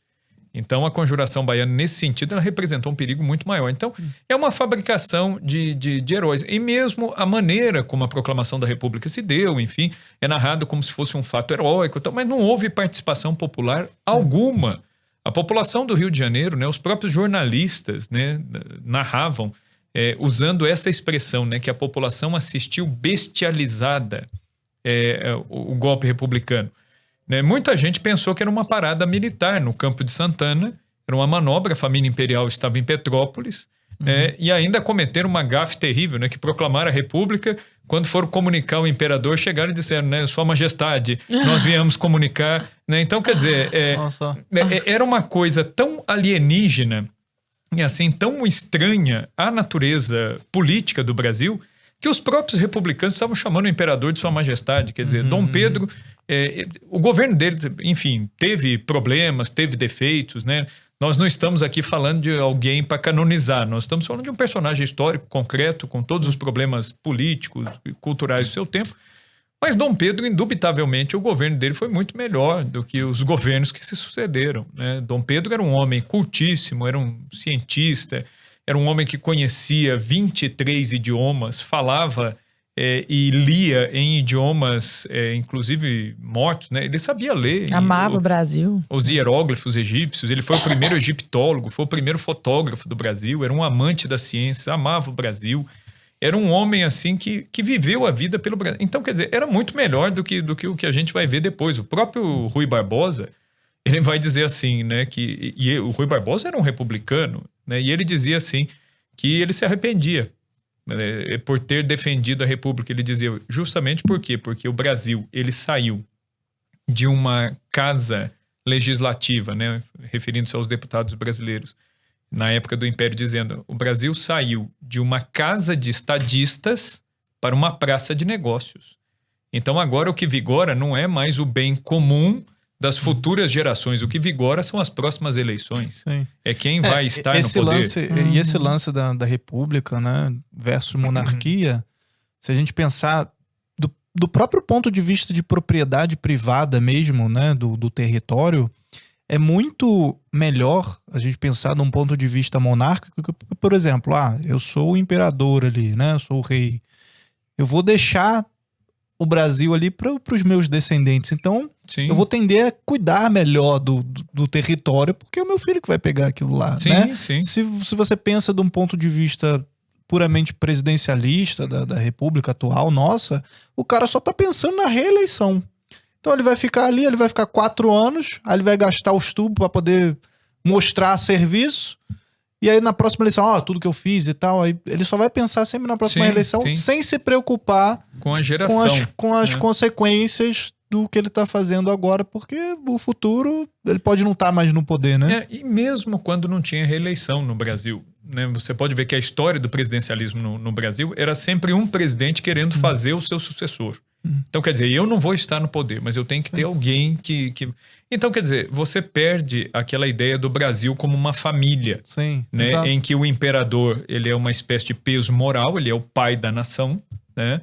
E Dom Pedro, ele se comportava assim, a gente, mesmo o Pedro I e depois o Pedro II, mais ainda, né? Até pra culpar, era muito mais fácil culpar a família real se fizesse alguma besteira do que, sei lá, 500 e tantos deputados, você não sabe nem de onde veio. Sim. É muito mais difícil você controlar essa situação, sim, né? O apoio popular ali, o levante popular contra a família real, se ela fizesse alguma besteira, era mais fácil até... nesse quesito do povo, né? Aqui no Brasil tem até uma história que eu gosto bastante, que é a história do lápis azul de Dom Pedro, né? Dom Pedro II, quando os deputados eram eleitos, né? Os deputados eram eleitos numa espécie de voto distrital. aqui no Brasil. Então existia quais eram as instâncias de votação: a paróquia, a comarca, a província, e aí sim você chega até a Casa Legislativa, né, que era a Câmara dos Deputados. E aí é interessante que era uma espécie de voto distrital. Você vai elegendo quem vai escolher aí esses deputados. E sempre eles escolhiam 3 opções, e Dom Pedro, então, ele definia dessas 3 opções qual seria o sujeito assim mais digno de ocupar o cargo. E ele mandava fazer uma investigação assim, quase que uma devassa na vida do sujeito. Minuciosa. Minuciosa, para ver o que né, esse cara pensava, o que ele fazia, qual era a trajetória dele.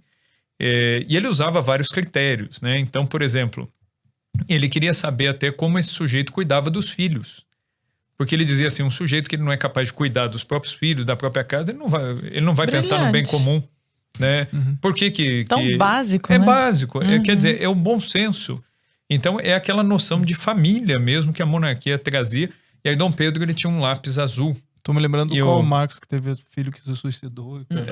Mais de um. Pediu pro Engels assumir a paternidade do filho dele com a empregada, enfim, né? Por aí vai. E aí, Dom Pedro, o que ele fazia? Desses 3 nomes, ele sempre riscava 2 com lápis azul. Os que estavam riscados com lápis azul, o primeiro-ministro já sabia, esses são os inaptos. Então, quando a monarquia cai, um dos primeiros ministros, né, que foram primeiros ministros de Dom Pedro, vai dizer, né, que falta faz o lápis azul do imperador, né, porque no sistema presidencialista já não há mais esse critério moral para a escolha de quem vai estar lá. E o próprio imperador, né, o Dom Pedro, ele, numa determinada ocasião, ele descobriu que tinha um dos dragões, né, da Guarda Real, que haviam assistido à independência do Brasil, estava vivo em Campinas. Ele descobriu que esse soldado morava em Campinas, e ele foi. Tomou o trem no Rio de Janeiro, junto com um médico que era amigo dele, um empregado do palácio, e foi. Dom Pedro não tinha guarda pessoal. Ele era o chefe de Estado, não tinha guarda pessoal. E foi até Campinas, e chegando em Campinas, ele perguntou para o menino, para o engraxate. Ele falou, você sabe onde mora o fulano de tal? Né? E o pessoal embasbacado de ver o imperador na estação e tudo mais. O menino falou, não, eu sei, e levou o imperador até lá. E chegou na zona rural, na casa onde estava esse homem, já bem velho. E esse homem, contando a história, Dom Pedro chegou e se debruçou na cerca, né, dali. E as pessoas viram que o imperador, já foram se levantando. E aí Dom Pedro falou, não. Continue fazendo. A gente que é velho gosta de contar história. Eu vim para ouvir as histórias. Continua contando aí. E esse homem continuou, e aí ele perguntou para esse homem, falou, eu queria ouvir de você o relato da independência do Brasil. E aí esse homem contou como se deu a independência, era a única testemunha viva. Depois Dom Pedro, ele vai retornar para o Rio de Janeiro, né? Quando ele recebeu visita de um príncipe prussiano, esse príncipe ele chegou, né, no Rio de Janeiro, desembarcou e entrou no Palácio São Cristóvão sem dificuldade nenhuma, não foi impedido por nenhum guarda. Ele entrou pelo portão, entrou dentro do palácio, quando vê, ele se depara com Dom Pedro dentro do seu escritório, e ele falou assim, olha, eu não fui impedido por ninguém de entrar aqui. Ele falou assim, o senhor precisa ter uma segurança, né? E aí Dom Pedro achou graça na fala dele e falou assim, vamos dar uma volta no Rio de Janeiro. E levou esse príncipe prussiano para dar uma volta e andou livremente pela rua, sendo cumprimentado pelas pessoas, cumprimentando as pessoas. Quando ele retornou ao Palácio São Cristóvão, ele pergunta para esse príncipe, falou, o senhor entendeu quem faz a minha segurança? E o príncipe disse, não, até agora eu não entendi. Né? É alguém apaisana, o senhor tem uma guarda assim? Ele falou, não, quem faz a minha segurança é o amor e o respeito que os brasileiros me têm. Né? Ninguém seria capaz de me fazer mal. Tão diferente do Rio de Janeiro atual, hein? Pois é. Meu Deus do céu, não consigo nem conceber. Principalmente depois de assistir Entre Lobos. Nem você, Arthur. Já tem até um tempo que eu não vou no Rio de Janeiro, minha mãe deve estar com saudade de mim. Entendeu? Porque eu assisti Entre Lobos, eu fiquei meio... Tono, aproveitando só essa deixa, a gente tá falando do golpe republicano e tal, a gente tem como fazer algum exercício aí mental de como seria o Brasil, né, se tivesse continuado com a monarquia, com o império ali, Isabel e tal? A princesa Isabel é um outro personagem histórico que sofre assim com uma série de caricaturas que se fazem dela. Já se faziam na época, né? A princesa Isabel ela era apresentada como uma carola, uma mulher fraca, de um gênio extremamente manipulável, casada com um francês que mandaria no Brasil, etc. Então, já na época dela existiam esses preconceitos em relação a ela. As charges de jornal não perdoavam já na época, mas a Isabel, né, a pessoa da princesa Isabel, era muito diferente de tudo isso que é apresentado, né? Se nós pegarmos os relatos mesmo, né, tem um trabalho muito bom feito pelo historiador Bruno Cerqueira e a Fátima Argon, que é um livro chamado Alegrias e Tristezas. São documentos mesmo, e trazem documentos inéditos, inclusive da fase do exílio da princesa Isabel, e inclusive relatos dos empregados da princesa Isabel, que mostram uma Isabel de um gênio muito forte, de um gênio muito impositivo, né? Muito diferente do Conde D, né? Que o pessoal caricaturizava dizendo que ela ia obedecer ao marido e tal, né? Parece que é o contrário ali, porque ela tinha um gênio muito mais forte. O Conde D era muito mais tranquilo, muito mais dócil até do que a mulher. E isso se reflete um pouco porque Dom Pedro, embora ele fosse muito calmo, ele era muito firme. Ele conservava ali as duas coisas. E a princesa Isabel, diferente assim dessa imagem que a gente tem dela, era uma mulher que tinha uma inventividade, uma capacidade de planejar, inclusive, coisa que pouco se fala, né? A gente aprende na escola que a princesa Isabel assinou a Lei Áurea pressionada pelos ingleses. Nada mais absurdo do que isso. Nada mais absurdo do que isso. Basta a gente ver a questão Christie no Brasil, quando Dom Pedro II rompeu relações diplomáticas com a Inglaterra e a rainha Vitória do Reino Unido, se desculpou com o imperador do Brasil. Dom Pedro II ele era tão respeitado internacionalmente que ele foi chamado por 3 vezes para arbitrar conflitos que poderiam resultar numa guerra de amplitude inimaginável. Dom Pedro arbitrou. Então Dom Pedro ele era muito respeitado fora do Brasil, inclusive, e a princesa Isabel não era diferente. Então essa coisa, os ingleses vieram impressionando, não tem cabimento um negócio desse. A princesa Isabel ela aboliu a escravidão, por quê? Porque a família real nunca concordou com a escravidão. O que a família real fazia? Eles libertavam. Dom João VI, quando ele chega no Rio de Janeiro, ele ganha um lote de escravos. Ele libertou todo mundo. Falou, não, vocês podem trabalhar no palácio, eu quero que trabalhem, mas todo mundo livre.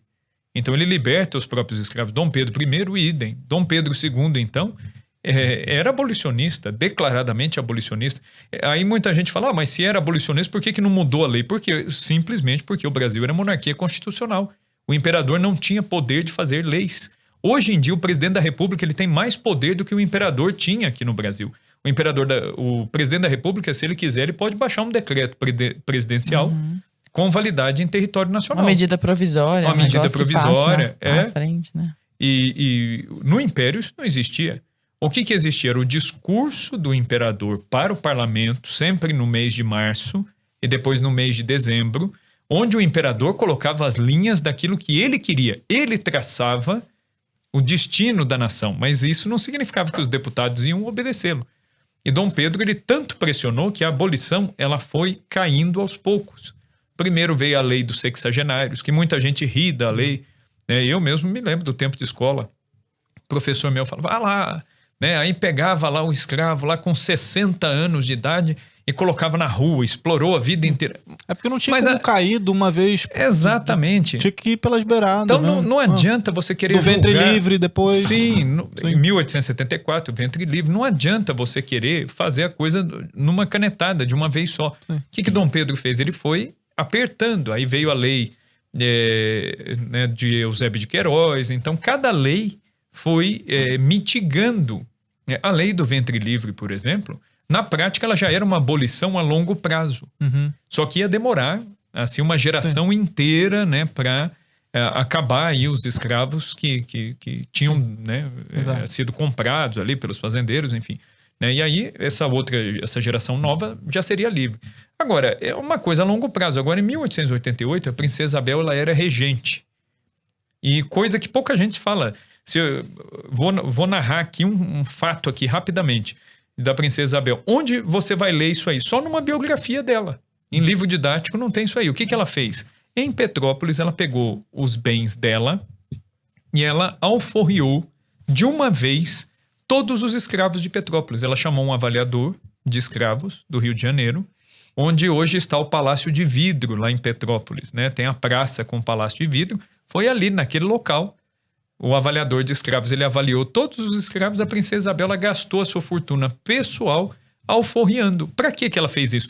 Era para pressionar o Senado. Se a futura monarca está dando este exemplo, o que ela está querendo dizer para a Câmara dos Deputados e para os senadores? Olha, façam o mesmo, façam isso. Ela, quando se casou com o Conde D, Dom Pedro falou: o que você quer de presente, minha filha? Ela pediu a libertação de um lote de escravos. Ela falou: eu quero a libertação de alguns escravos. A princesa Isabel, quando ela visita a Aparecida, ela era estéril, vai a Aparecida rezar diante de Nossa Senhora Aparecida pedindo a graça de ter filhos. O que ela faz? Subindo a ladeira do Monte Carmelo, vem um escravo e pede clemência. Ele pede a libertação. A princesa Isabel aboliu, ela libertou aquele escravo ali naquele momento, antes de entrar na igreja, na Basílica Velha. Ela libertou esse escravo, que anos depois veio beijar a mão da princesa para agradecer a sua libertação. A própria história do Cristo Redentor, né? Tem... Sim. Então, ela já tinha isso, a família real tinha essa questão. E aí Dom Pedro fica doente em 1888. A história das camélias também, sim, né? Que ela utilizava, as camélias, né? Como no vestido, símbolo, na lapela. Que é um símbolo abolicionista. O fato de a princesa Isabel, num dos bailes da corte, quando ela se torna regente, vários nobres vêm tirá-la para dançar, ela se recusa. E quem vem tirá-la para dançar, e ela dança a noite inteira, o André Rebouças, que era um negro. Era um negro, filho de escravos, alforriado, ela dança com Rebouças. Foi um escândalo, porque os fazendeiros disseram: ela recusa a elite para dançar com um negro. Então, quer dizer, o recado já estava dado. E a princesa Isabel, ela sabia a dosagem disso aí. E aí, quando ela assina, a 3 de maio de 88, o barão de Cotegipe, que era um opositor da princesa Isabel, ela vai dizer para o barão de Cotegipe, né? Vede, barão, que a alegria tomou conta do meu povo. E aí o que o barão de Cotegipe diz para ela? Falou: Sua Majestade acabou de libertar um povo, mas também acabou de perder o trono, né? Porque ele sabia que a elite ia retirar o apoio do império. E aí o que ela responde? Se 1000 tronos eu tivesse pela vida dos negros, 1000 tronos eu daria. Imediatamente a notícia corre o mundo. Dom Pedro II estava doente, quase morrendo, né? Estava em Milão. Quando chegam os jornais com a notícia de que a escravidão havia caído no Brasil, Dom Pedro melhora. Ele melhorou de saúde. Ele mesmo dizia que ele foi curado pela notícia, né? Que ele ficou tão feliz que ele se recuperou, voltou, retomou o trono no Brasil. O Papa Leão XIII, na época, condecorou a princesa Isabel. Foi a única brasileira a receber do Papa a Rosa de Ouro, que era uma condecoração que era dada aos monarcas, aos reis, que faziam um grande trabalho em prol dos direitos humanos. E a princesa Isabel foi a única brasileira a ser reconhecida com a Rosa de Ouro, que hoje está no Museu de Arte Sacra lá do Rio de Janeiro. A família real doou para o museu. Então a princesa Isabel ela recebeu esse reconhecimento internacional, mas ela sabia que era questão de tempo para que o trono caísse. A princesa Isabel ela tinha um projeto para integrar os negros na indústria, não teve tempo de fazer isso. E ela tinha também a ideia de emancipar. Fala muito disso, da integração, porque caiu a escravidão, mas os negros estavam lá, como é que eles iam voltar para o mercado de trabalho? E aí, isso só perpetuou. Sim. Só que o José do Patrocínio, que era também negro, filho de escravos, né? O José do Patrocínio, que era um jornalista na época, e ele era republicano, era contra a monarquia, e ele mudou de lado. Quando a princesa aboliu a escravidão, ele se apresentou para beijar a mão da princesa, e ele que a chamou pela primeira vez de a Redentora.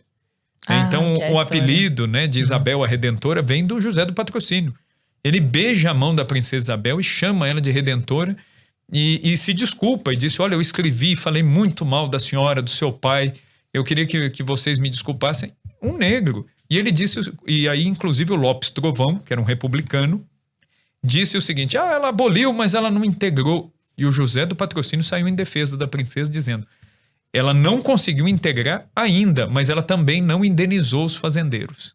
Ela não pegou o dinheiro, não rapou o dinheiro dos cofres públicos brasileiros para indenizar fazendeiro. Ela não fez isso, né? Ela não fez isso. Ela aboliu e ela está com esse projeto de integrar. Ela não teve tempo. Outra coisa que ela queria fazer, ela dizia: se uma mulher pode ser regente e se uma mulher pode governar o Brasil, por que uma mulher não pode votar? A ideia do voto feminino aparece pela primeira vez com ela. Aliás, a princesa Isabel, ela foi a primeira senadora do Brasil. A primeira mulher a ocupar o cargo de senadora foi ela. E ela foi eleita, só que naquela época as mulheres podiam ser eleitas, mas não podiam votar. A Constituição de 1824, aliás, ela não dizia que as mulheres não podiam participar da política. Ela simplesmente não mencionava o papel das mulheres. Então, havia possibilidade de ser eleita, mas não de votar, né, na Constituição de 24, que vigorou até 1889. Na Constituição Republicana de 1891, já é vetada a participação das mulheres, é vetada. Ou seja, é um retrocesso, É um retrocesso, né? É um retrocesso. Então aí já há um veto mesmo, que aí só vai cair lá na Constituição de 34, Eu quero quando saber Getúlio... cadê as feministas resgatando Princesa Isabel. Larinha, a gente já precisa ir encaminhando para o nosso final. Você tem mais alguma pergunta aí? Ou a gente pode... Tenho, mas é muito rápida a resposta, na verdade. Eu queria só indicações de leituras e documentários, fora, evidentemente, o nosso. Eu né? tenho uma última também. Então tá bom. Então essa é a pergunta. Não, então você faz essa sua primeiro e logo em seguida eu também quero saber como é que encontra vocês nas redes sociais. Não, sim, claro, legal, claro. Né? Essa daqui acho que é bem rapidinha, né? Alguns autores, assim, tipo, esse aqui tem que resgatar, esse cara tá esquecido e tal. A editora da Câmara dos Deputados do Brasil, ela tem feito um trabalho, assim, muito bom de resgate de grandes autores, antigos autores, e a um preço bem bacana. Então, o que eu recomendo, se você que está acompanhando aqui hoje, Conversa Paralela, você se decidir, falar, eu quero conhecer o Brasil de verdade, eu recomendo, compre lá nas edições Câmara, né, a caixinha inteirinha, vai dar R$200 a caixa inteira.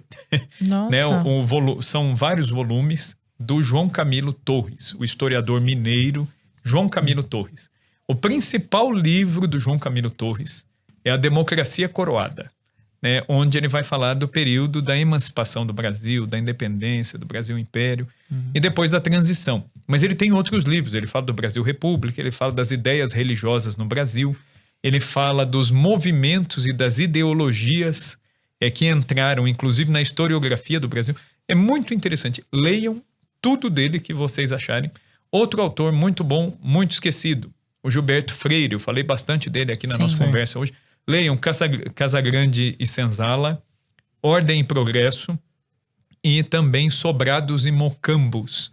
Esses 3 livros do Freire, eles nos dão assim, a verdadeira noção de como o povo brasileiro se formou, do que é ser brasileiro de verdade. Então, recomendo muito. Câmara Cascudo, o que vocês acharem, pode ler dele artigos de jornal, livros, né? Vale muito a pena. E um outro historiador ainda muito bom, Rocha Pombo. E uma coisa também que é imprescindível, que você leia sobre a história do Brasil lá no começo.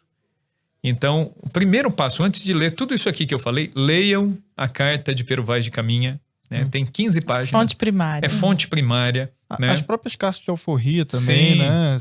E depois leiam o Heródoto brasileiro, né? Que foi o primeiro historiador brasileiro, que é o Frei Vicente do Salvador, que ele vai falar da história primitiva do Brasil, de 1500 até 1647, mais ou menos. Ele vai falar...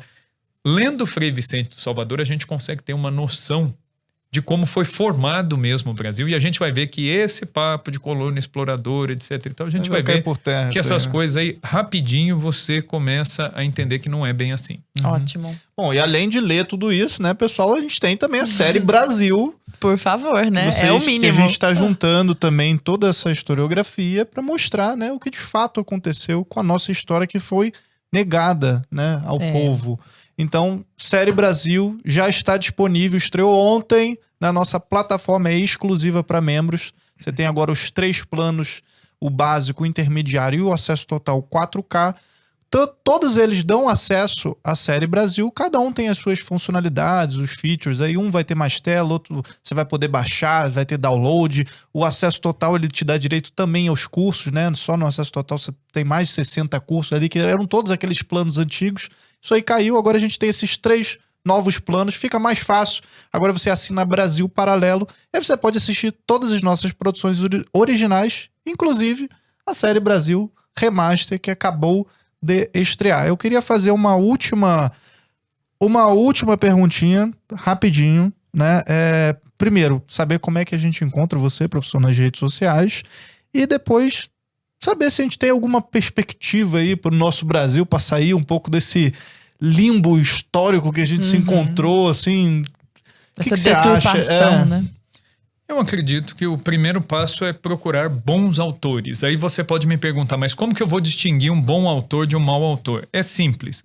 Se você vai ler um livro de divulgação ou uma obra histórica que repete jargões. Os portugueses roubaram o nosso ouro, o Brasil era colônia de exploração. Isso tudo é jargão. Eu não concordo com monarquia porque eu não quero sustentar o rei, né? E aqui no Brasil a gente sustenta um monte de ex-presidentes, né? Mas não quer. E paga até muito mais, né? Inclusive. Isso. O presidencialismo é muito mais caro aqui no Brasil do que uma monarquia. É mais caro do que a monarquia da Inglaterra. Né?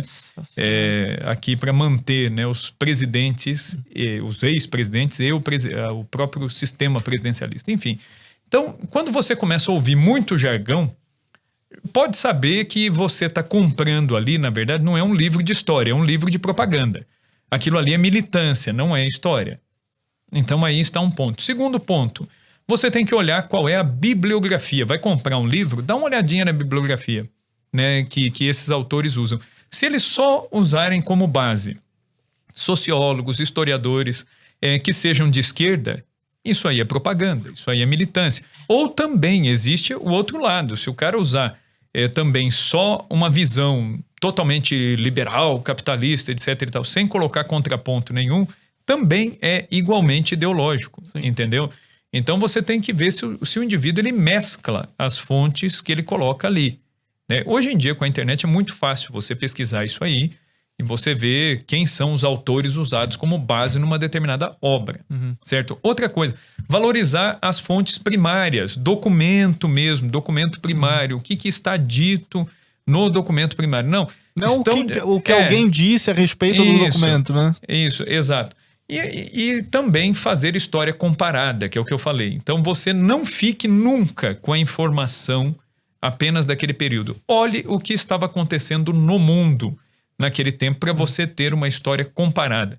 E o terceiro ponto, medite, pense sobre aquilo que você leu, usando a lógica, pensando, usando o bom senso. A gente não aprende a fazer isso, nós não somos treinados a fazer isso. A gente é treinado só para beber, acatar e falar, pronto, é isso aqui. Né? Medite, pense sobre aquilo, né? Analise, questione. E isso vai te dar assim, um fôlego e uma visão de história totalmente diferente. E aí você vai começar a ver que o Brasil ele tem uma identidade muito maior do que você imagina. E o Brasil tem uma vocação, né, grande. Né? O Brasil é o que falam na nossa série lá, né? Que o Brasil ele está assim, mas ele não é assim, não é assim. Né? Tá atrás do livro aí, então, ó. Tá inclusive assim. Aqui, ó. Exatamente, ó. O Brasil está assim, mas o Brasil não é assim. O nosso livro que também está disponível na nossa lojinha. E para os 1000 primeiras pessoas que assinarem, vão ganhar o livro aí. Começou ontem essa promoção. Isso. E nas redes. Tonon, então, só faltou isso. Teu Instagram aí. Essa é a última dica, na verdade. Além de fazer isso tudo, siga Rafael Tonon. Exato. Vem lá, eu tô no Instagram como Rafael com PH.Tonon. T-O-N-O-N. Vai estar aparecendo na tela aí pro pessoal e vai estar também na descrição do vídeo. Além disso, tenha os nossos redes sociais, Mindalara, que também é para você seguir. Não dá pra aprender história lá, não. Não vai aprender história, mas vai aprender outras coisas lá. Vai aprender português e comigo vai aprender memes, né? Porque é isso que você vai Mas são ótimos memes. Ah, muito obrigado. Ah, bom. Então, galera, Série Brasil acabou de estrear. Muito obrigado aí pela sua audiência.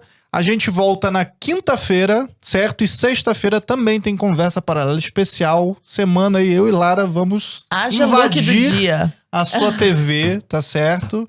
Tamo junto. E até quinta-feira. Obrigada, Rafa. Até a próxima. Até. Tchau, tchau. Tchau, gente.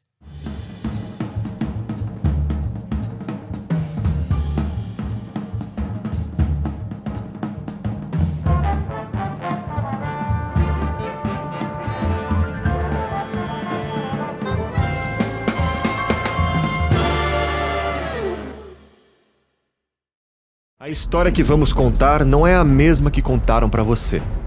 Os indígenas se mostravam interessados nos objetos que os portugueses traziam. Sou cacique dessa tribo, autoria desoproca, madeira por objeto. Analisando com os olhos de hoje, a gente vê o quê? Uma sacanagem, né, meu? Não está nas novelas ou programas de TV. casamento entre o príncipe Dom Pedro e a princesa Leopoldina foi acertado entre as famílias. Oh my God! Esquecida por muitos e importante para todos, a história do nosso país precisa da sua atenção. Por isso lançamos o maior resgate histórico já feito no nosso país. Uma produção original que despertou o interesse de milhões de brasileiros.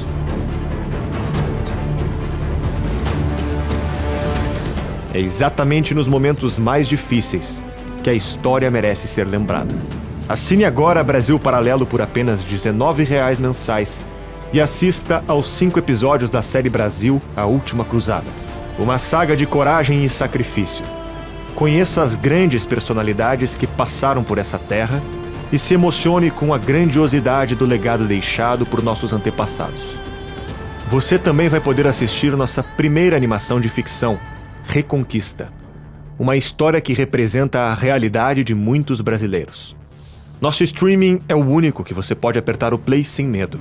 Assinando agora, você também recebe acesso à trilogia Entre Lobos, uma investigação inédita sobre a criminalidade no Brasil. Crise dos Três Poderes. Produção destinada a responder uma única pergunta: o que está acontecendo com o nosso país? E Guerra do Imaginário. A primeira produção brasileira sobre vida e obra dos escritores C.S. Lewis, Chesterton e Tolkien. São mais de 60 produções originais, filmes selecionados a dedo pela nossa equipe, desenhos infantis, programas, entrevistas, análises para que você possa se aprofundar na história dos grandes clássicos do cinema e muito mais. Tudo disponível para você assistir quando e onde quiser, da sua Smart TV, smartphone ou computador. Aperte agora no botão Saiba Mais e torne-se um membro.